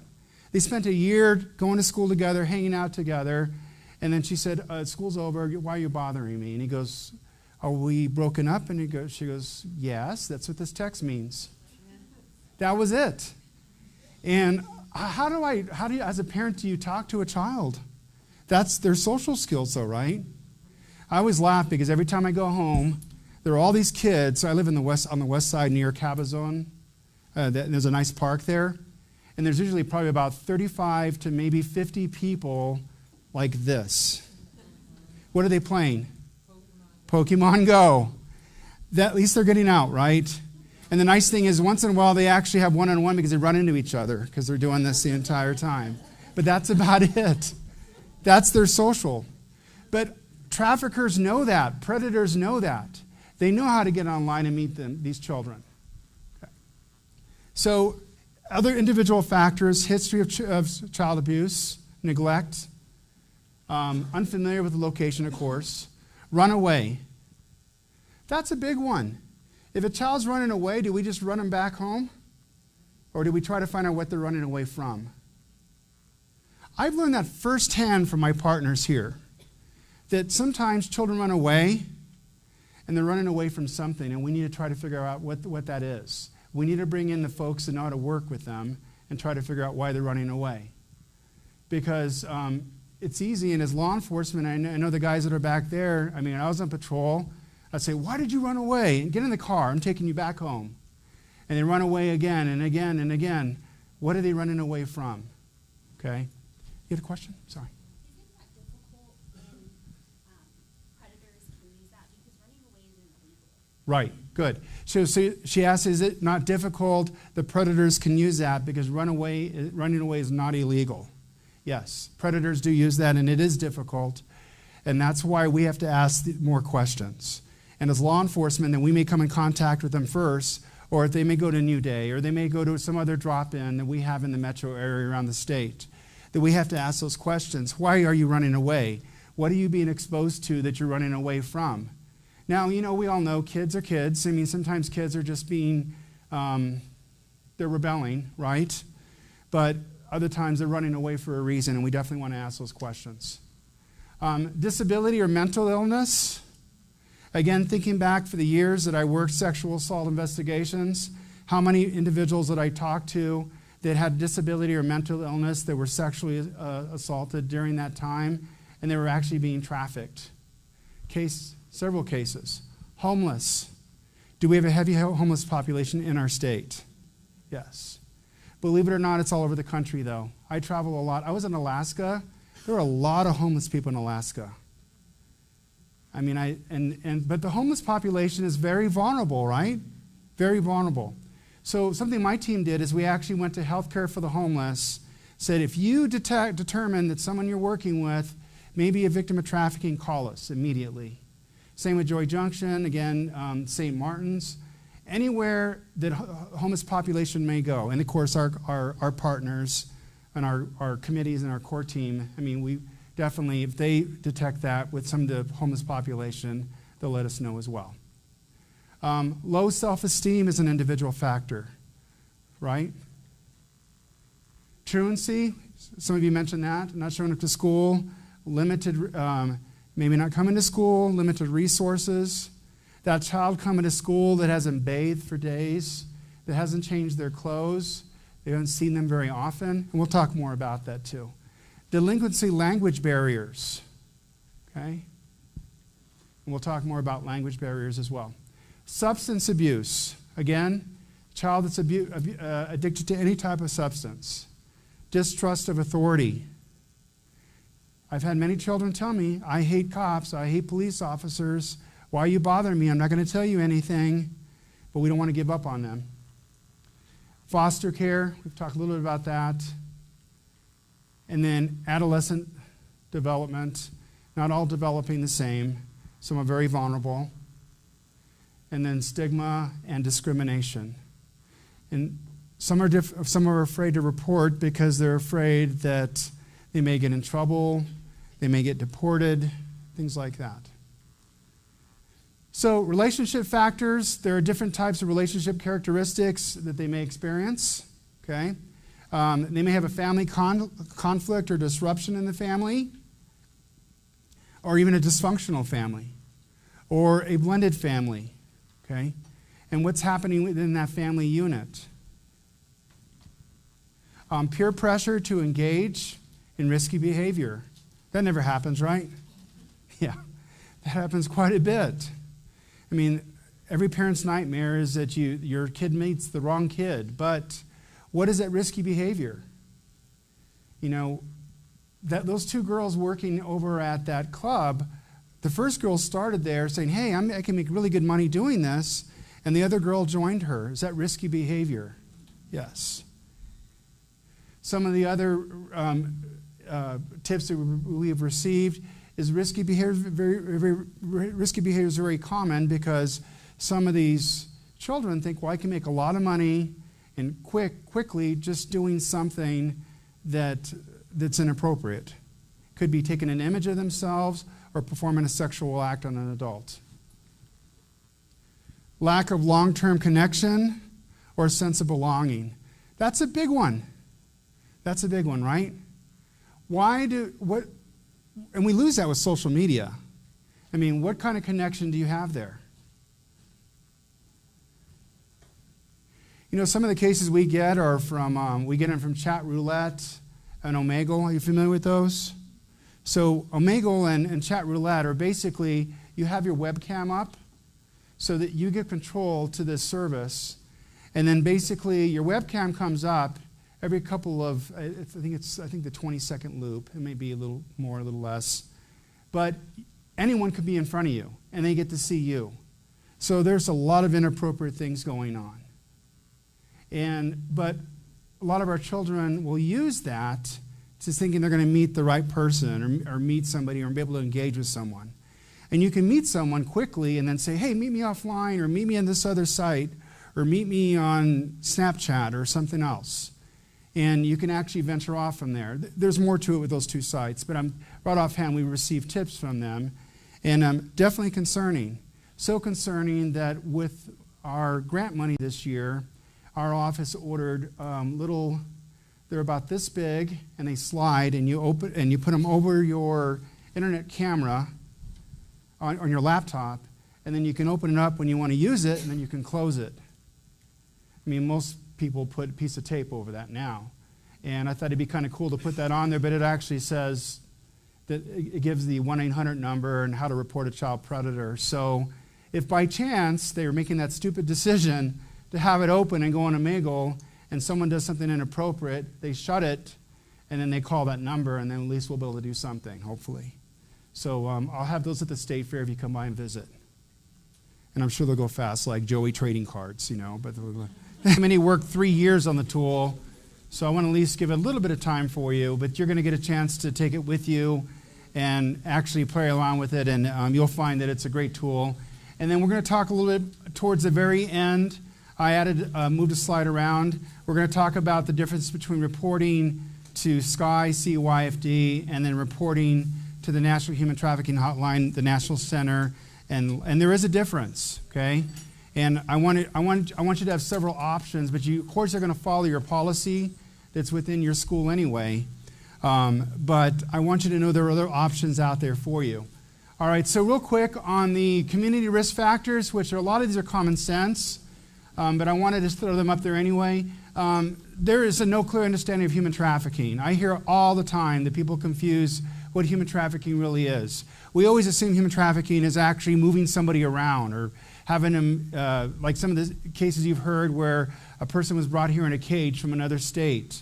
That would fall under federal law, yeah, and that was human trafficking, but we don't need to show that. A person could be trafficked in this room, here in the convention center, again, under state law. So the lack of resources are provided for prevention or referral. To quite honestly, we were there. New Mexico was ranked with a D by Shared Hope for the longest time because we didn't have the resources in our state. We were behind it all. And we've changed that. I mean, we're doing so much better. We have a little bit ways to go when it comes to children. But we have some amazing resources out there, some amazing people that are in this room actually among you, among the educators, and the educators are amazing too. But their full-time job is working with victims of human trafficking. So we've come a long way from where Shared Hope had us, where we were graded as a state. So I am excited about that. We're seeing leaps and bounds I say weekly. There's always something new that's happening. Someone's making a difference. So we've come a long way. No dedicated resources, and we have all that up there, but things have changed. And but some of these resources are still not available in certain parts of the state. And again, we're trying to identify those and get those resources to them. Other social society impacts, bias against human trafficking victims. I can't tell you how many times I heard the bias. And as a law enforcement person, I worked Vice at APD for a couple years. I know Desi back there has done Vice. I mean, we've all done, and we used to be arrest the prostitute, right? Put her in jail, she's committing a crime. And that's the way law enforcement is always, like, they're committing a crime, we pick them up, we put them in jail. But now, why are they out there? What's happening? I mean, are they out there because of drug use, or are they out there because they're being trafficked? Is this the only means to survive? Okay, so the bias against that victim. You know how easy it is to become biased towards a victim when, like some of the massage businesses that we've been dealing with, when the victim tells you, "I don't want your help," and we tell them, "You're living in bad conditions. We're here to help you." And I've had a victim tell me, "This is still better than it is in China, where I came from. This situation is still better. I may have to do all these extra things, but at least I have my own space, and I know I'm going to get a meal." So, difficult to work with those victims. And if they're adult victims, I'm limited in what we can do. I mean, we can offer services and help, but sometimes they just won't take that. But with children, we can certainly do more. Prevalence of sexual violence. Can a prostitute be raped? Yes. Yes. And so, but looking at those, because many of them will go, "Well, wait a second. They're not going to believe me that I've been trafficked because I've been out on the street." So we work with a group called Street Safe, and they're out working with the girls on the street. Christine Barber, you've probably seen her on the news. Christine's an amazing lady. She has a good group of people that go out there and work with the girls on the street, and they provide great information to us as well. Some of the great information they've provided us, we've been able to find some of those traffickers. Glamorization of the pimp culture. Is that happening today? Big time. I don't like the word pimp. I want to move away from that. What do we hear now? Pimp my ride, pimp my cup. Martha Stewart got a pimp cup from Snoop Dogg on live TV. So here you go. Here's my pimp cup. Now you're a pimp. She goes, "Oh, cool, I'm a pimp now." What does that tell society? That it's acceptable. Amazon, Barnes & Noble, Walmart, I think Walmart's trying to pull now. They all have books on how to become a pimp.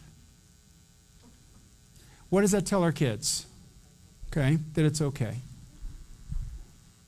Apathy towards homeless and runaway youth.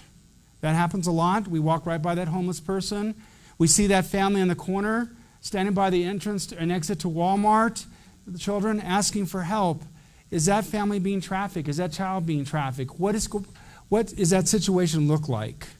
Okay, are they homeless? What kind of services can we get to them? Children that we've all dealt with firsthand that have been homeless or that have been hungry, the only meal they get is when they come to our schools. Ask those questions. Why are you in that position? What can we do to help you? Stigma against prostitution, we talked about that. Racism, okay? Again, depending on the population, maybe an undocumented person, they're afraid, "I'm going to get sent back." The trafficker tells them, "You tell the police, they're sending you back to your country." And it's a lot worse there, so you might as well do what I have to say. Not uncommon. The first thing that came to mind when all those people from South America were going, and they're coming towards America, and they were going through Mexico, and they were running for the border. You guys remember that about a year ago? And there were a lot of families that were coming to the border, and women and children. First thing that came to mind as working human trafficking, how many of those people are going to get trafficked in our country? That's what came to mind first of all. I mean, of course, the services that they need, very scary, and many won't come out and say anything. Children viewed as property or commodities, not uncommon. I gave you some stories of that, where we have parents that have actually said, "You're our children, you're going to do exactly what we say, and if it means bringing people in to abuse you, that's what's going to take place."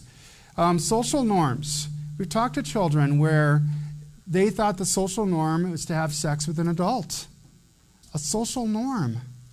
So we look at those, we look at the images, we try to identify those children. Again, traffickers' method of approach: pick, recruit, location. I've given you many locations they may start at. Identify the exploitable vulnerabilities, and then assert and maintain control. All right, so we covered all those. Great. Treatment centers, okay, it does happen there. Yeah, treatment centers, a good place to approach. Something to think about. Courthouses, possibility. You have a child that's attending court, coming out, and they get approached. We've had reports of that, okay? Shelters, restaurants, great, you covered all of those. Again, social networking sites you name, gaming and other electronic devices that have internet connection. My 18-year-old was telling me, Dad, the new Madden's coming out this Friday, I can't wait to play it. I go, don't you want to go out Friday night? He goes, no, we're going to play Madden. So that's what the kids do now, right? They meet other people and play video games. That's what they, texting apps, very common, computers, tablets, laptops. Every child has a phone anymore, it seems like, right, in your classes. I mean, it's pretty standard. It's a different generation. Most children, I have a niece that was just born, she's about 6 weeks now, and my sister said that she's teaching her some things on the iPad, you know, a program for babies. And I'm like, already? But that's the exposure, right? And smartphones and cell phones. All right. My friend told me she'd been talking to a guy online. She said he was a little older, but that he understood her and wanted to meet her in person soon. I knew something just didn't feel right. It didn't have to happen like that. I could have helped. Help us fight online predators in New Mexico by submitting a tip today. So that's a PSA that I threw together a couple years ago. Hired a local company. They gave me a great deal. They threw the PSA together. They used actually family members to act out. And we were able to air this in all the theaters from Thanksgiving through New Year's Day. And I had over 35,000 showings, and over 450,000 people actually saw the video. But it was the PSA. Ran for 30-second loop over and over and over again. So children are exposed to this, just hoping to put something in that they actually, well, if I meet someone online, they might not be the person that they say they are. So definitely with children, they believe that. So traffickers use the internet definitely to recruit children, but they also use other children. When I give you that example, because children don't really talk to other children unless they're running into each other playing Pokemon Go, but they meet other children maybe on Snapchat, Instagram. I've had firsthand where my son was approached, my daughter and my son. Two different incidences happened with my daughter. The very first time I worked at ICAC, we were on Pixie Hollow, which is a Disney site. We create virtual fairies. And my daughter and I created a virtual fairy for her. And she's just floating around, and she was very young. She was only 8 at the time. And this other fairy bumps into her and says, hey, you want to go to a special a chat room, an instant messaging room? And my daughter said, is it okay, Dad? And I go, sure. So we go in there, and it turns sexual within 30 seconds. Right in front. My daughter looks at me, she goes, what does that mean, Daddy? And I said, that means Daddy's taking over, honey. And I moved her aside, and I traced that. So we traced the IP, and it was a happy ending, but poor Deanna, she's heard that story like 10 times now. But that's happened. And recently, my son on Instagram, some girl approached him, and she was it was very sexual. I said, son, that's probably a 45-year-old man in the basement. I mean, there's no doubt. Girls just, and it could have been a girl, it could have not been. He goes, yeah, I know, Dad. I was just wondering if it was legit. And I was like, no. So technology is a great place to recruit. 75% children, right, 12 to 17 own cell phones, okay? And 93% of the children go online, 12 to 17. I'm sure it's even higher. Those are the ones that actually admit to it, right? So definitely higher because definitely lots of exposure. So technology has become an easy way for our traffickers to track children down, to groom them, to control victims. Very, very easy. So I've had used a lot of social media. I've had to put a lot of videos together to grab their attention. One of them being this. Hello. Are you listening to me? Monsters really do exist. They don't live in your closet or under your bed. They don't have horns or fangs. They live behind your screen. I was lonely, and the words on the screen made everything feel okay. Hello, are you listening to me? Monsters really do exist. Help fight online predators in New Mexico by submitting a tip today. So again, now this one was aired on Facebook. So not everyone goes to the movies, I guess, right? So, I mean, you can stream anything. So I stuck that on Facebook. Definitely changing that platform, moving probably to Instagram or something different. I ran that for 6 months. Great hits. And we actually have that on our AGO website as well. Paid for that out of a grant. The tips increased. So we ran that one. There's one for teens and there's one for adults. Basically the same video. Girl looks familiar? Same actress. She's free, so it's okay. I'm not labor trafficking her either, trust me, okay? Paid her off with candy. Wait, that does sound like I'm labor trafficker candy. Just kidding. She got more than that, I'm sure. I'm not sure. I wasn't part of the equation there. Somebody else took care of it. Just kidding. So technology allows traffickers to be more easily connect with potential buyers. Okay? Connect with potential buyers through a secure, they blog. There are a lot of sites out there which most of you are not aware of that you can get on there and talk about your likes and dislikes to hurt a child or traffic a child. And some are open source or some on the surface web, which is where you could get to them through Google or Bing or Yahoo or any of those places. They get monitored, they get reported. Some they say they're for entertainment purposes, they're not. Some are on the dark web. We look at all of them. They complete transactions on there. If it's on the dark web, they're going to be using other types of monetary, maybe Bitcoin or something else. They can maintain anonymity. However, we can usually track them down. If they're using a secure VPN, that's a whole other presentation in itself. But we are training our law enforcement partners throughout the state on how to find these individuals, even when they're trying to hide under an anonymizer, behind an anonymizer. Distance traffickers from a crime. They can distance the trafficker from the crime. They can be in another state. But again, we have the feelers all over the country. Traffickers' tactics, again, they would be provide false feelings of love or affection for a victim. They can create dependency on drugs or school. They can physically or sexually verbally abuse the victim. They can isolate the victim from others. Confine the victim. So those are all things that I want you to think about in your school. And if these kind of things are taking place, do I have a child that's being trafficked? Some other things we want to look at is control of access to food or shelter. The child comes to school and said, I only get to eat when I come to school because my parents or my mom or whoever's taking care of them only lets us eat once a day. You ever had that child that you have to pack a backpack for them for the weekend and that's all they're going to get a chance to eat? That hurts, right? Ask those questions. Place the victim in debt. Okay? Exhausting victim with long work hours or quotas. Again, that child that comes to class and falls asleep. Threatens friends or family or other victims. Okay? Not uncommon. Again, I don't need to show force, fraud, and coercion when it comes to a child, but these are tactics. Convince a child to engage in commercial sex. And again, commercial sex could be prostitution, okay? Or could be even those kind of clubs that I showed you a video of.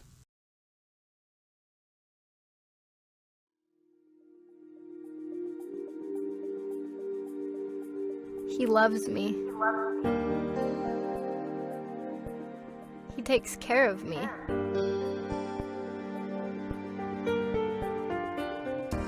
Someday, we're gonna get married.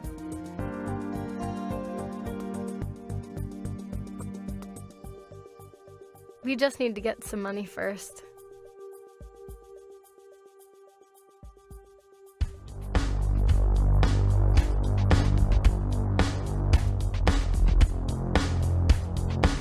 He needs me to do some things I'd rather not do.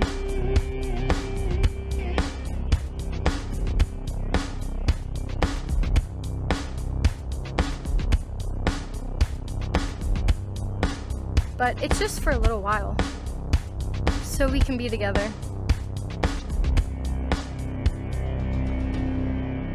At first, he just needed me to dance, but it's getting worse. He needs me to do more now. Sometimes he hurts me. He tells me to do what he says, that I can't leave, that I chose this, and I don't deserve anything better. He says no one will ever love me now because of the things I've done. Is he right? Do I even have a choice? You do have a choice, and there is a way out. Remember that you are special and valuable, and there are people ready to help you 24 hours a day at the National Human Trafficking Hotline at 1-888-3737-888. Okay, so again, a PSA, and all these PSAs you can have for free. So just email me and I'll send them to you in a file, or you can swing by my office with a thumb drive and we'll load them up. So I'd rather, if you can show them in your schools, or again, if you'd like for us to come by, we can do it there too. So why is it difficult to identify some of these victims? Many times the victims don't want to be rescued because they've been coached, they've been brainwashed, they've been put in a situation where they just don't want to let us know that they're a victim. They are misidentified by social service agencies, not uncommon. You heard that from the victim, that she was missed through the system, mislabeled, okay, as a criminal instead, and I gave you some examples of that. And then technology can disguise the real age of the victim. We look at many of these sites, and there is age regression, or actually age the other way around, progression, and we use age regression software if we want to make someone look younger. Like if I want to make Deanna look like she's 12, I just can take a year off, and it's real easy. She's young. Look, I always give her a hard time. She's young, but she's amazing.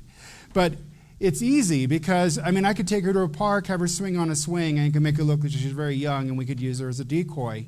But the other way around, with some of the software that's out there, it's easier to make a young child look a little bit older, and even just with makeup and things like that. So that's something that we can go through. Why is it difficult to identify some of these victims? Because they are trained to tell false stories and lies. They're coached by their trafficker. And again, the trafficker can be a parent. And how do we look at parents, our parents say something or do something, that's what they may be doing. They're trained to distrust authority. Gave you some examples of that. They run away from something that's worse at home, okay? Again, we have to ask those questions. Why are they running away? They maintain physical and psychological hold over the victim.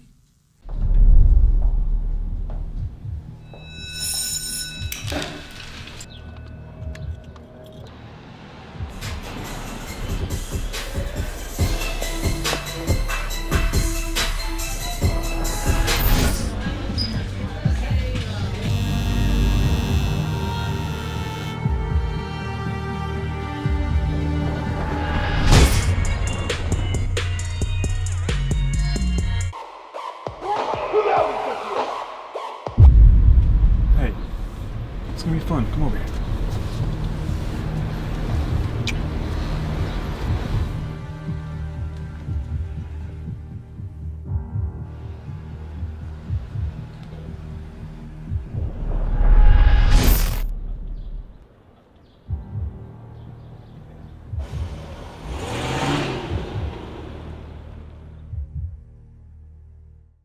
So this is in partnership with our program. So I chair education and outreach nationally. And so our committees come up with a lot of different PSAs. This is a national PSA that we were able to get funding for. So a couple other, you can see that some are done like in different locations. Those are yours for free. Just get a hold of me and I'll send them to you. You can show those as many times as you like. They're part of our website too. So again, when you email me, I'll give you a link, and then you can actually get in there and pull that down, and then your presentations are available to you too. So some things why children don't self-identify, some of the things we look at, and you probably can't see the font from back there, hopefully, but I'll read them out loud. Limited physical social support, or limited family social support, the normalization of sex as survival or abuse, okay, confined or monitored, They have false promises of security of love, a better future. Juvenile arrest histories, treatment as a criminal. So they've been in the system, and they think no one's going to believe me. Feeling that no one will understand. Trauma bonding. Okay? So they bonded to the abuser. And it's hard for them to turn on them, right? And we have fear, distrust, threats of violence, reprisal against the loved ones. We talked a little bit about that. Language and social barriers. Unfamiliar with the area. No personal ID or documents. Shame. Their hopelessness, resignation, and then trained to hate law enforcement. That's the last one I put up there. And again, I've heard that many times. I've heard it recently, and I've had victims tell me, small children tell me, I hate police, and that's okay, as long as we can get them the help that they need. So educators are essential for this. Children may still attend school. And at school, they're outside the trafficker's presence, okay? So they may be there in your classroom, and you're seeing them fall asleep in the classroom, or they look upset. That's the opportunity. The trafficker's not going to be sitting in the back of the room. And if they are, you're going to have to involve law enforcement then. But that's the time. Provides opportunity to identify and report. And then educators are already trained to look for potential dangers. And I know it's difficult. I know, and I heard that from the last group this last week, that as educators you wear many, many hats. Besides trying to educate our children, you have to wear the hat of now looking for that abused child. It's difficult, but again, we're here to help you. So looking for those signs of abuse and neglect, okay? So there's some things that I wanted to talk about, the physical, definitely behavior, the academic, and then some of the related language. Again, these are coming from personal experiences. The physical, of course, is the branding of tattoos, such as the word daddy or a barcode. I'm going to show you some of those in a moment. And then other things, gifts or hair for clothes, hairstyles, makeups. That child that comes to school and said, my mom and dad bought me some brand new clothes, but they've never had new clothes. And they said, I just had to do something. So ask those questions. That 7 or 8-year-old that comes to school in high heels, ask those questions. Motel or hotel cards for the victim may have in their possession. Are they living in a different motel every week? They jumping from motel to motel. What motels are they staying in? I'll tell you right now, I have a list of 5 motels that I'd love to close down in our metro area that we've been dealing with for years when I was at APD, and now still dealing with them to this day. And they've become a trafficking haven, or a haven for families that can't afford anything more. And what is that child being subjected to? Newer prepaid cell phones, does that child have a phone? Okay, on the labor and sex trafficking side, the I can't even say that word today. Thank you. Lacerations, okay, bruising, beatings, sexually transmitted infections. We talked a little bit about that, and you heard that victim talk about that. Pregnancy, history of pregnancy. Started training the SANE units, the sexual assault nurse examiners around our state. They're aware of what to look for. And then burns, cuts, or bruises. And then a bald spot, rotting teeth, and other indicators. Something that happens is that we will do with CYFD, if we find that a child's being trafficked, and we will ask CYFD to pull them, put a 48-hour hold on the child, and then they will get a card exam, and then the child's going to be checked for all these medical things too. And we're going to try to determine what we have. And again, many times the children are not going to be cooperative. Definitely the person we're taking them from is not going to be cooperative. We've had that in many cases. You know, we had one recently, and the trafficking victim actually called us recently and said, hey, you know what? I know you're doing what's best for me and my family. Thank you for doing this. Now I want you to come in and help us. And that's what we want to hear.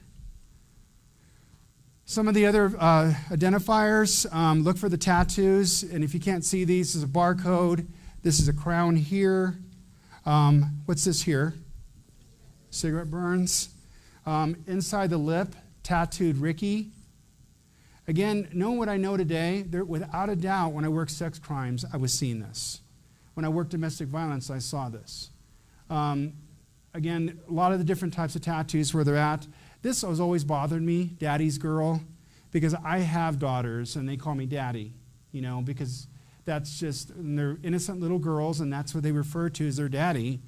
And when I see this, and I hear these individuals talk like this, when I hear the jail calls from these individuals, yeah, you better take care of daddy, and we hear this going on, it bothers me. And this is some of the tattoos we see. What's this here? It's a chip. Same type of chip you would put in a dog. This didn't happen in our state. It happened in another state, but this victim ended up in the emergency room. The trafficker slit her skin, stuck a chip underneath her skin, and then sewed it back up so that we could track her, just like you would do a dog. And she went in the emergency room, infected, and she said, he's watching me. She was telling the doctor, and the doctor goes, you have an infection. What's going on? He's watching me. He knows where I'm at all times. And the doctor had no idea what she was talking about. And then she goes, and then they did the incision, they numbed the area, they pulled out the chip, and then the doctor determined at that time that she had been chipped. And at first he thought, well, why has she been chipped? And then he determined that better call law enforcement, and then they determined she was being trafficked. Behavior and signs, we've talked about a lot of these. Some of the use of advanced sexual terms, not age appropriate. You have a 7-year-old come into class talking about fellatio or cunnilingus or any of those kind of terms, and I'm using medical terms, but they may use more of a term that's a street term that you say that doesn't sound right to me, coming from a 7-year-old. Some identifiers, okay? Distrust in law enforcement, of course, we've talked about that. And I've talked a lot about most of these. Don't weigh real heavy on avoids eye contact. As a cop, we've always looked at it that way. It just depends on ethnicity, race. You get that eye contact. But if you have a good connection with that child, and you always have, and that child is, when you ask them a question, they look other directions, they may be an indicator that there's more that you should be asking, okay? So look for those. Academic behavior, many of you covered that as well. From the sex trafficking side, social media, internet browsing, are they sending images out? Are they talking to other individuals? Are they taking pictures of themselves? Again, under state law, they can actually take a nude picture of themselves. They can't distribute it, though, because it's still a crime. Under federal law, it's a crime. Rumors about someone offering a place where the youth can party or live, comments about leaving to meet someone, to meet them online. Very common. I get calls all the time. Parents, my child met somebody. I don't think that person is really the age they say they are, okay? So ask those questions. Educate them in class. Just because that image that comes up on the screen looks like somebody their age doesn't necessarily mean it's going to be somebody their age. Using street language. Truancy, many of you talked about that. Truancy violations, tardiness, declining grades, tired throughout the day, falling asleep in class, change of hobbies, change of demeanor, a lot of dislikes, all those identifiers.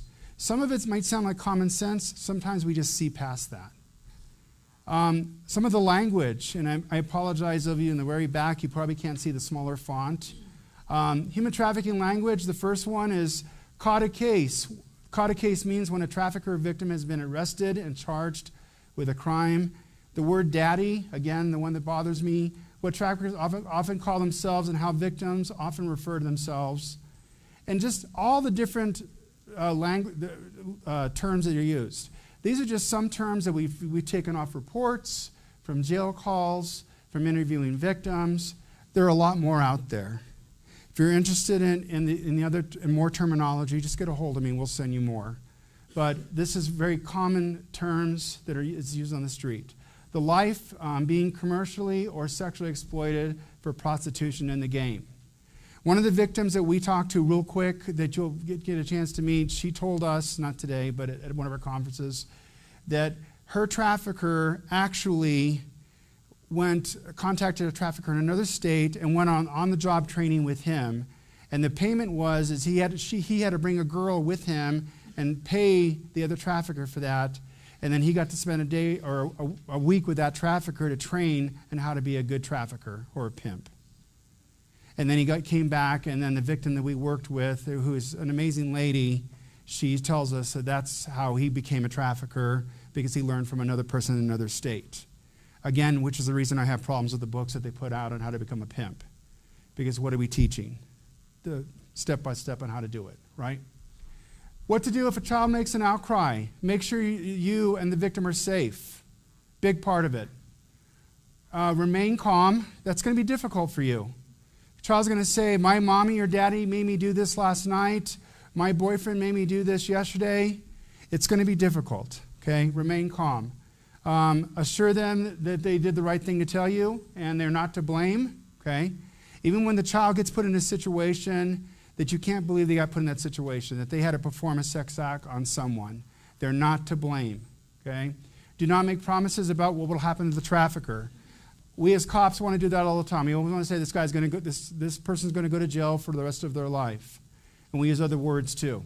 But that's not going to happen necessarily. We don't want to make those promises. We're all going to try our best as a community to make sure that person gets held accountable.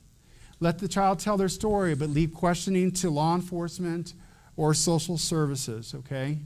So CYFD and law enforcement, if they step in, you're going to leave the hard questions to them, but you're going to develop just enough information so we determine what we have. Never confront a suspected trafficker as much as you wanted to go out there and beat them in the parking lot. Don't do that, please, because we don't want another victim. And then report and follow district protocol. Now, I know you all have a district protocol to report everything that you see, okay? And you're hoping, and then they report to CYFD or you report to CYFD.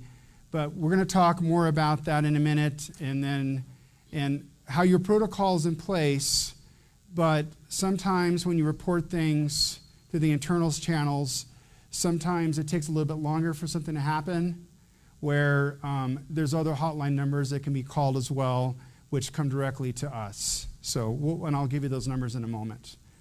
Document everything: date, time, condition of child, and who else was told, okay?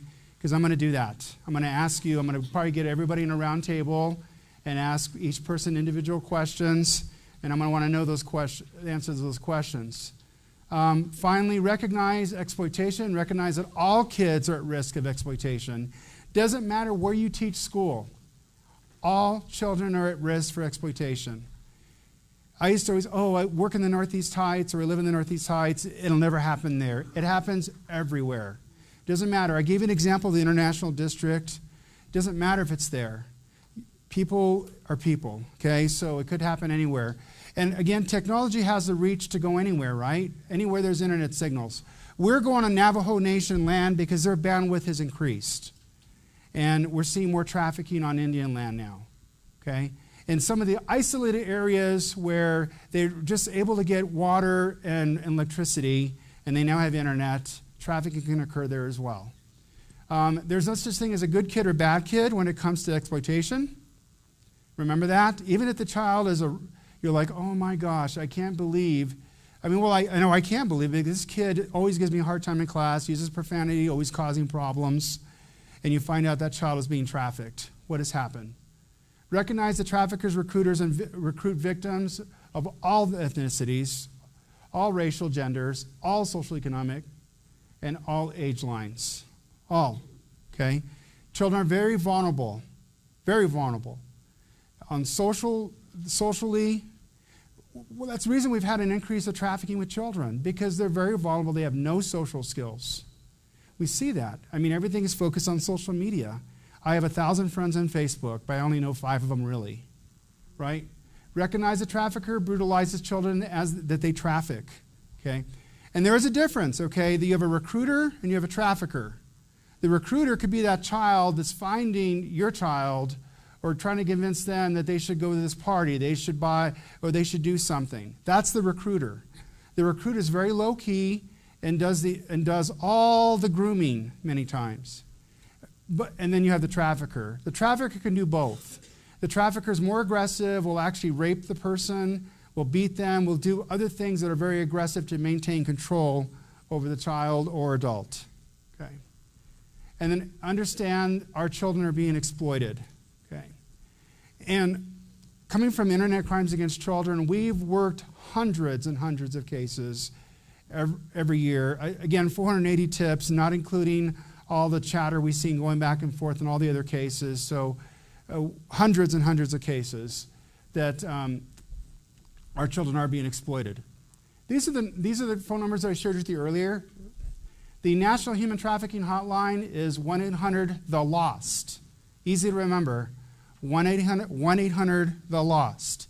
They handle child sex trafficking, or if a child is being groomed, you can call them. When you call them, they will immediately take a report. You can do it anonymously or call them. You can contact them through missingkids.com and file a report that way and remain anonymous if you'd like. Or you can call them. They will record your conversation, though, but it doesn't mean you have to give up your personal information. And they will immediately contact me or our office, my analyst. So, and then it'll come to me for me to review. So, and we will review it.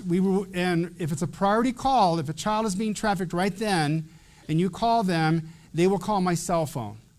And they'll say, we just got a recall from a school, and this young girl just stated that she's being trafficked by her boyfriend, and this is her name, this is her information. I will have someone respond within 20 minutes or sooner. And it doesn't matter what part of the state it's at. We'll send someone there. So National Human Trafficking Hotline is the next one. That's for adults. The National Human Trafficking Hotline, many times if you tell them that a child's being trafficked, they're going to call the National Center and give them the report. So if it's a child, I'd recommend it call the National Center for Missing and Exploited Children. I've been there, I teach there, I've been there probably 100 times, it seems like. Great people, they're on it. They get federal funding, that's their job. They're amazing people. 1505 Get Free is the in-state hotline. There's someone that'll always answer that too, and they're qualified, they're experts, they know what they're doing, and it's not just somebody answering the phone that day, they know how to respond. Now, anyone can text too. So something that Deanna started working on is she actually put together these cards, and they're going to and she's working with the Gideons to asking for them to put a card in every hotel and motel room in the drawer next to the Bible. Now, inside the Bible, so that way if they open the drawer, they see the card in there, the victim's in there waiting for the next person, and they say, there's help. This is the number I call. That's the project she's working on right now to get it out there. She's contacted the Gideons, trying to get it moving. And we've got the cards, we've got the local folks on board. We're hoping to do that nationally. Baby steps, because trying to get everybody to understand that their motels are being used for trafficking. But it's something that we're working on. All right, response tool. Awesome. How are we doing? Can you guys last 15 more minutes? Okay, cool. Okay, so real quick about the response tool. So I chair the Education Outreach Committee for the National ICAC. So every commander is in charge of a committee, and I picked education and awareness and outreach just because I enjoy doing that. And so Los Angeles and we chair that committee, and then we have Montana, another commander. And so we came up, we said we need tools because we see every day in schools that our children are doing stupid things, and then we see these school shootings, a lot of stuff that's going on in schools involving our children. What can we do to try to help educators make a difference? So we teamed up with I Keep Safe about 3 years ago, and they gave us rights to help develop a tool that they had a tool online that wasn't as good as this tool. I like to brag about it because the tool they had online didn't cover as much as we thought it should, and you had to pay for it as a school. So we said, if we help develop it, will you give us the tool for free so we can give it to the educators for free? Because none of us have money, right? That's just the way it is. So if we can get you the tool for free and get the word out there. So this came through the National ICAC, Internet Crimes Against Children. That map that I showed you at the beginning, we worked on this tool. A bunch of cops put it together thinking this is the best thing we can do for our folks. So first of all, the tool looks like this, and we'll try to go live to see if it works. But I did screenshots of each page in the event that we have a bad internet signal somewhere. See, I'm thinking ahead. See how that works. So there's an interactive incident response flow chart, which is pretty amazing. You'll get a chance to play with that. You can actually print it up, hang it up in your classroom, or anywhere you want to hang it up at. It'll be up to your administration. And then there's a video learning module. The video learning module is pretty cool. Right there, and it's a tab. Because many of us just don't understand what we can and can't do. So this is the way it looks. And there are narratives for the video learning module. And then there's actual videos. So we'll just select one video. We'll go with this one here. And those of you who can't read in the back, episode 4, quick tips, digital drama, guidelines for teachers. Okay? So I need a quick tip and a guideline for me on how I deal with something. Welcome to Generation Safe Quick Tips, where educators get quick tips for being cyber smart in 3 minutes or less.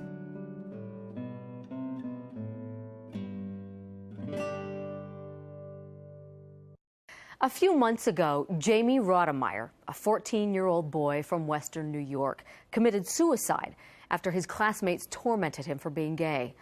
Unfortunately, tragic stories like this are making national headlines far too frequently. Digital devices make it possible to spread hurtful comments to hundreds in just seconds at any time of the day or night. In fact, it's becoming so common that cyberbullying was recently added to the Oxford English Dictionary. And state legislators across the nation are taking steps to do what they can to stop this dangerous trend. Clearly, parents and teachers are concerned, and schools feel pressure to implement prevention strategies. Yet new research shows that conversations with youth about bullying often don't line up with what's actually happening at school. Over the past several years, Dana Boyd, a research professor at NYU, has interviewed teens across the nation to hear their perspective on cyberbullying. Surprisingly, in the interviews, teens often deny cyberbullying occurs in their schools. After struggling to understand the disconnect, Boyd realized that what she identifies as cyberbullying, teens identify as drama. Teenagers say drama when they want to diminish the importance of something, Boyd says. Dismissing a conflict that's really hurting their feelings as drama lets teenagers demonstrate they don't care about such petty concerns. In other words, calling it drama is a protective mechanism that helps teens save face. Or if they're the agitators, calling it drama lets teenagers feel they're participating in a joke rather than having to admit they've hurt someone's feelings. Before your anti-bullying efforts will be successful, you have to make sure you and your students are communicating. Work within your students' cultural frame. Help them see that drama can have serious consequences, and encourage them to be kind, even if others are not. Rather than starting a discussion with a negative term like bullying, use a positive focus. Talk with them about concepts like citizenship and what does digital citizenship entail. Ask, how are healthy relationships built? And how do you feel when you have the courage to stand up for someone? The key is to help students feel independently strong and capable.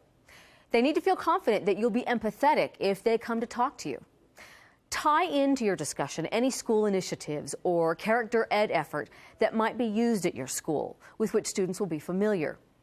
They need to be confident that being an upstander instead of a bystander is a cool thing to do. Build a classroom culture of awareness and openness. Emphasize that drama can be hurtful and they should avoid it.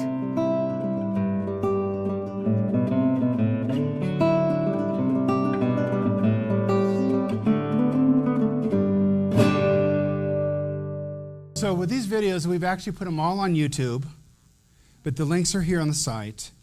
And so if you go to CNET and go to YouTube Downloader, you can download the video directly from YouTube, okay? And we own these videos. And then what you can do is you can embed them into your presentations when you do a PowerPoint presentation for your students. If you need help with that, please just come and see me. Or, I mean, I can come over and show you how to do it sometime.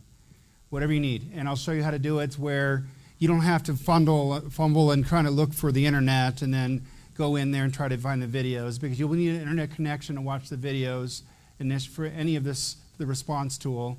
But I can show you how to embed anything that you would like. That way, if you decide to do presentations, again, they're available. The presentations are, they are very helpful.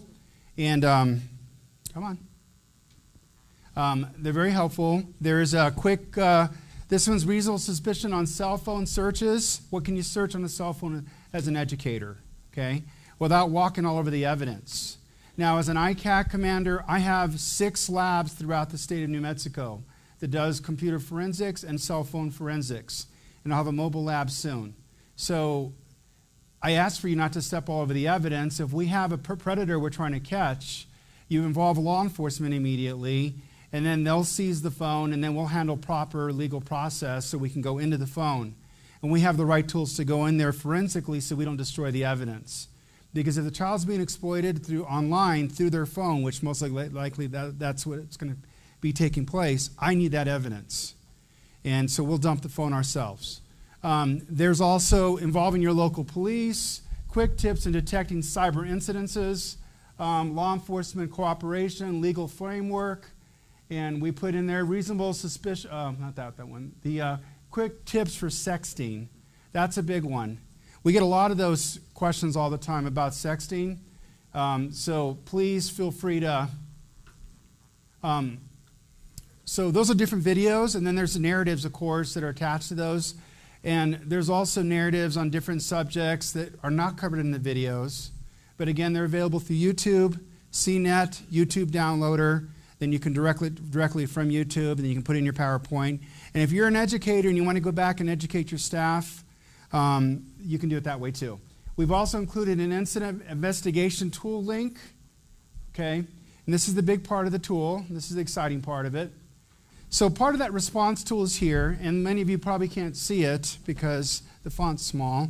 But what I'm going to do is some of the things that's covered in here on the response tool, and we're going to go live here in a minute, is sexual harassment, unwelcome sexual advances, requests for sexual favors, verbal and physical conduct of the sexual nature, sexting, sexting with graphic images, sexting with low graphic images, child pornography, violence, self-harm, cyberbullying and harassment, enticement, grooming, inappropriate contact with staff or boundaries, illegal substance abuse, blackmail, hate speech, gang recruitment, gambling or gaming, slander or libel, which is making up things about students, right? Slander or libel, financial identity theft, hacking, misuse of school computers, misuse of personal information, cheating, copyright violations, plagiarism, and addiction. We try to come up with as much as we could come up with in all the states, that would work best for our group. Up here on the form, this is step 1 of the process, and I'm going to take you through it. There's a generic investigations form that we put in there, and there's a follow-up interview form that we put in there. Okay? The investigation forms are general information. Before making any notes here and complete the show, empathetic listening. So it just shows listen, and you're going to ask some basic questions. You're going to gather that information that you may need. As you can see here, though, incident involves criminal activity. You must stop and notify law enforcement. We're not expecting you to do the investigation. You're getting the information, and then you're going to report it, okay? And then let law enforcement handle that. Let me show you how the tool works, and it's pretty cool. Oh, one more tab on the tool, and then we'll go live. We actually included a cyber tip line. So on the tool itself, all you have to do is click on a report online. And remember I mentioned you go to the National Center for Missing and Exploited Children? There's your link. So you can call 1-800-THE-LOST, or you can click on this, go to an anonymous site, or you'll go to the NCMEC site. You can remain anonymous, and you can file a report there as well. Again, once you file something under the National Center, if it's occurring in the state of New Mexico, it's going to come to us at the Attorney General's office. And then we will make the determination what type of case and where we're going to assign it, and we'll investigate it from there. So definitely look at the different responses. There's 4 steps for each response. Read through them. Click on the responses. There are a lot of different questions you'll have to answer to determine if it's something that you need to involve law enforcement or you can handle yourself as a school. It's an amazing response tool. Again, we worked on it for 3 years. Everything that you need is going to be on this tool. It's not just the slides I just showed you, because that seems very basic. Every single incident that you run across, it's going to have multiple questions for you to answer. And then we also included a flow chart for you to use and go back and see where you fall and what you should do next. This is my contact information. It's A, Maze, and if don't switch the E and Z around because I'll never get your email. And it's not corn, it's Maze, but it's M-A-E-Z, okay? So if you need to get a hold of me, feel free to email me. That's the easiest way. Or you can call me at the 717-3500. And if you need a copy of the presentation or anything like that from me, the PSAs, I'll be more than happy to get those to you. They should be in your handout, my contact information. Finally, let me show you a really cool site that our IT folks put together, one being James in the back there. Did an amazing job on this. This is our new Attorney General site. Some of the things that we talked about today, you will find under the Human Trafficking tab.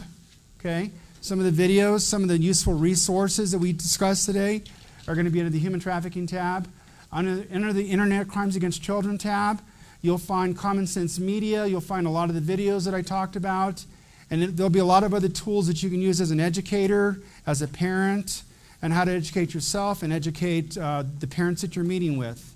And then, of course, as a parent yourself, you're probably going to want to know what your kids are doing on Instagram and how it works. If you're not already using it, go to Internet Crimes Against Children, click on that. It'll take you to your resources that you need. And again, the reporting tool is under Internet Crimes Against Children as well. Our office offers other services as well listed on there, but the two that I love are human trafficking and ICAC, so please feel free to use that. Any questions? You guys have 10 minutes. Yes, ma'am.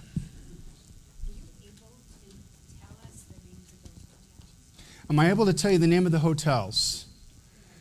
I can't, I'm sorry. But I'll tell you one thing, I'll tell you. That once they get shut down, you'll know the names because they'll be on TV. And many of you could probably guess. And I would classify them, here's a hint, I classify them more as motels instead of hotels. So what is the difference between a motel and a hotel? Inside access is outdoor access. Right, motels inside access, outside access. Hotels are inside access. Inns are just confusing. I have no idea what they are. So what else? What else? Any other questions? Yes. Talk a little bit more about the difference when you call SCI or when to call Internet Crimes Against Children. Okay. So, you are. Good question, Nicole. Or good. You want to talk about it? No. So Nicole is part of our committee. In fact, Nicole and I, we all see each other all the time. She works with children. She's amazing. And so when to call SCI, when to call CYFD. So you're mandated. So what are some of the policies that you have in place now? So you determine that there is a child that's being abused in your classroom. What's your policy? What? Call CYFD? Now, do you call CYFD on your own, or do you report it to the administration and they deal with it? Either way. Okay. Either way. Okay. So we are working very close with CYFD now. I mean, we've always worked with CYFD closely as law enforcement, but they're part of our committee meetings. We work with them. On our domestic minor sex trafficking meeting that we have once a month, CYFD is sitting along with judges, trying to make sure that we can better serve the population that you work with. So it sounds like you may call CYFD yourself, your administration may do it. That is one way to handle things, and I want you to continue doing that, of course. But also, I've given you some reporting sites as well. If it's an immediate response and that you feel that somebody, of course, you're going to call 911, okay? I mean, but again, following your policy within your school, you're going to definitely deal with that. I don't want to overstep that. And I know Desi's from Los Lunas School District, a little bit different. We have folks from APS, right? Public Schools District. But we have folks from different parts of you may all have a different type of policy. So I never gave everyone a blanket policy. Another tool, though, to report is the National Center for Missing and Exploited Children. They are good about calling us immediately. They will call me on my cell if it's a priority 1. And again, if it's a child being trafficked and you're there and the child said, you know, when I walk out this door right now, besides calling 911, and if you call the National Center, they're going to call us. If you call 911, the local responders are also going to involve us as well. because we are considered the experts in the area, dealing with children that are being exploited. So, but there are a lot of different ways to report. Now, if you came to a situation where, like, I have called at least 50 times and no one's listening to me, you can call us. I don't want you to feel helpless and you can't get anything done. If you need to talk to someone and know what to do next. And again, you can report to those lines as well.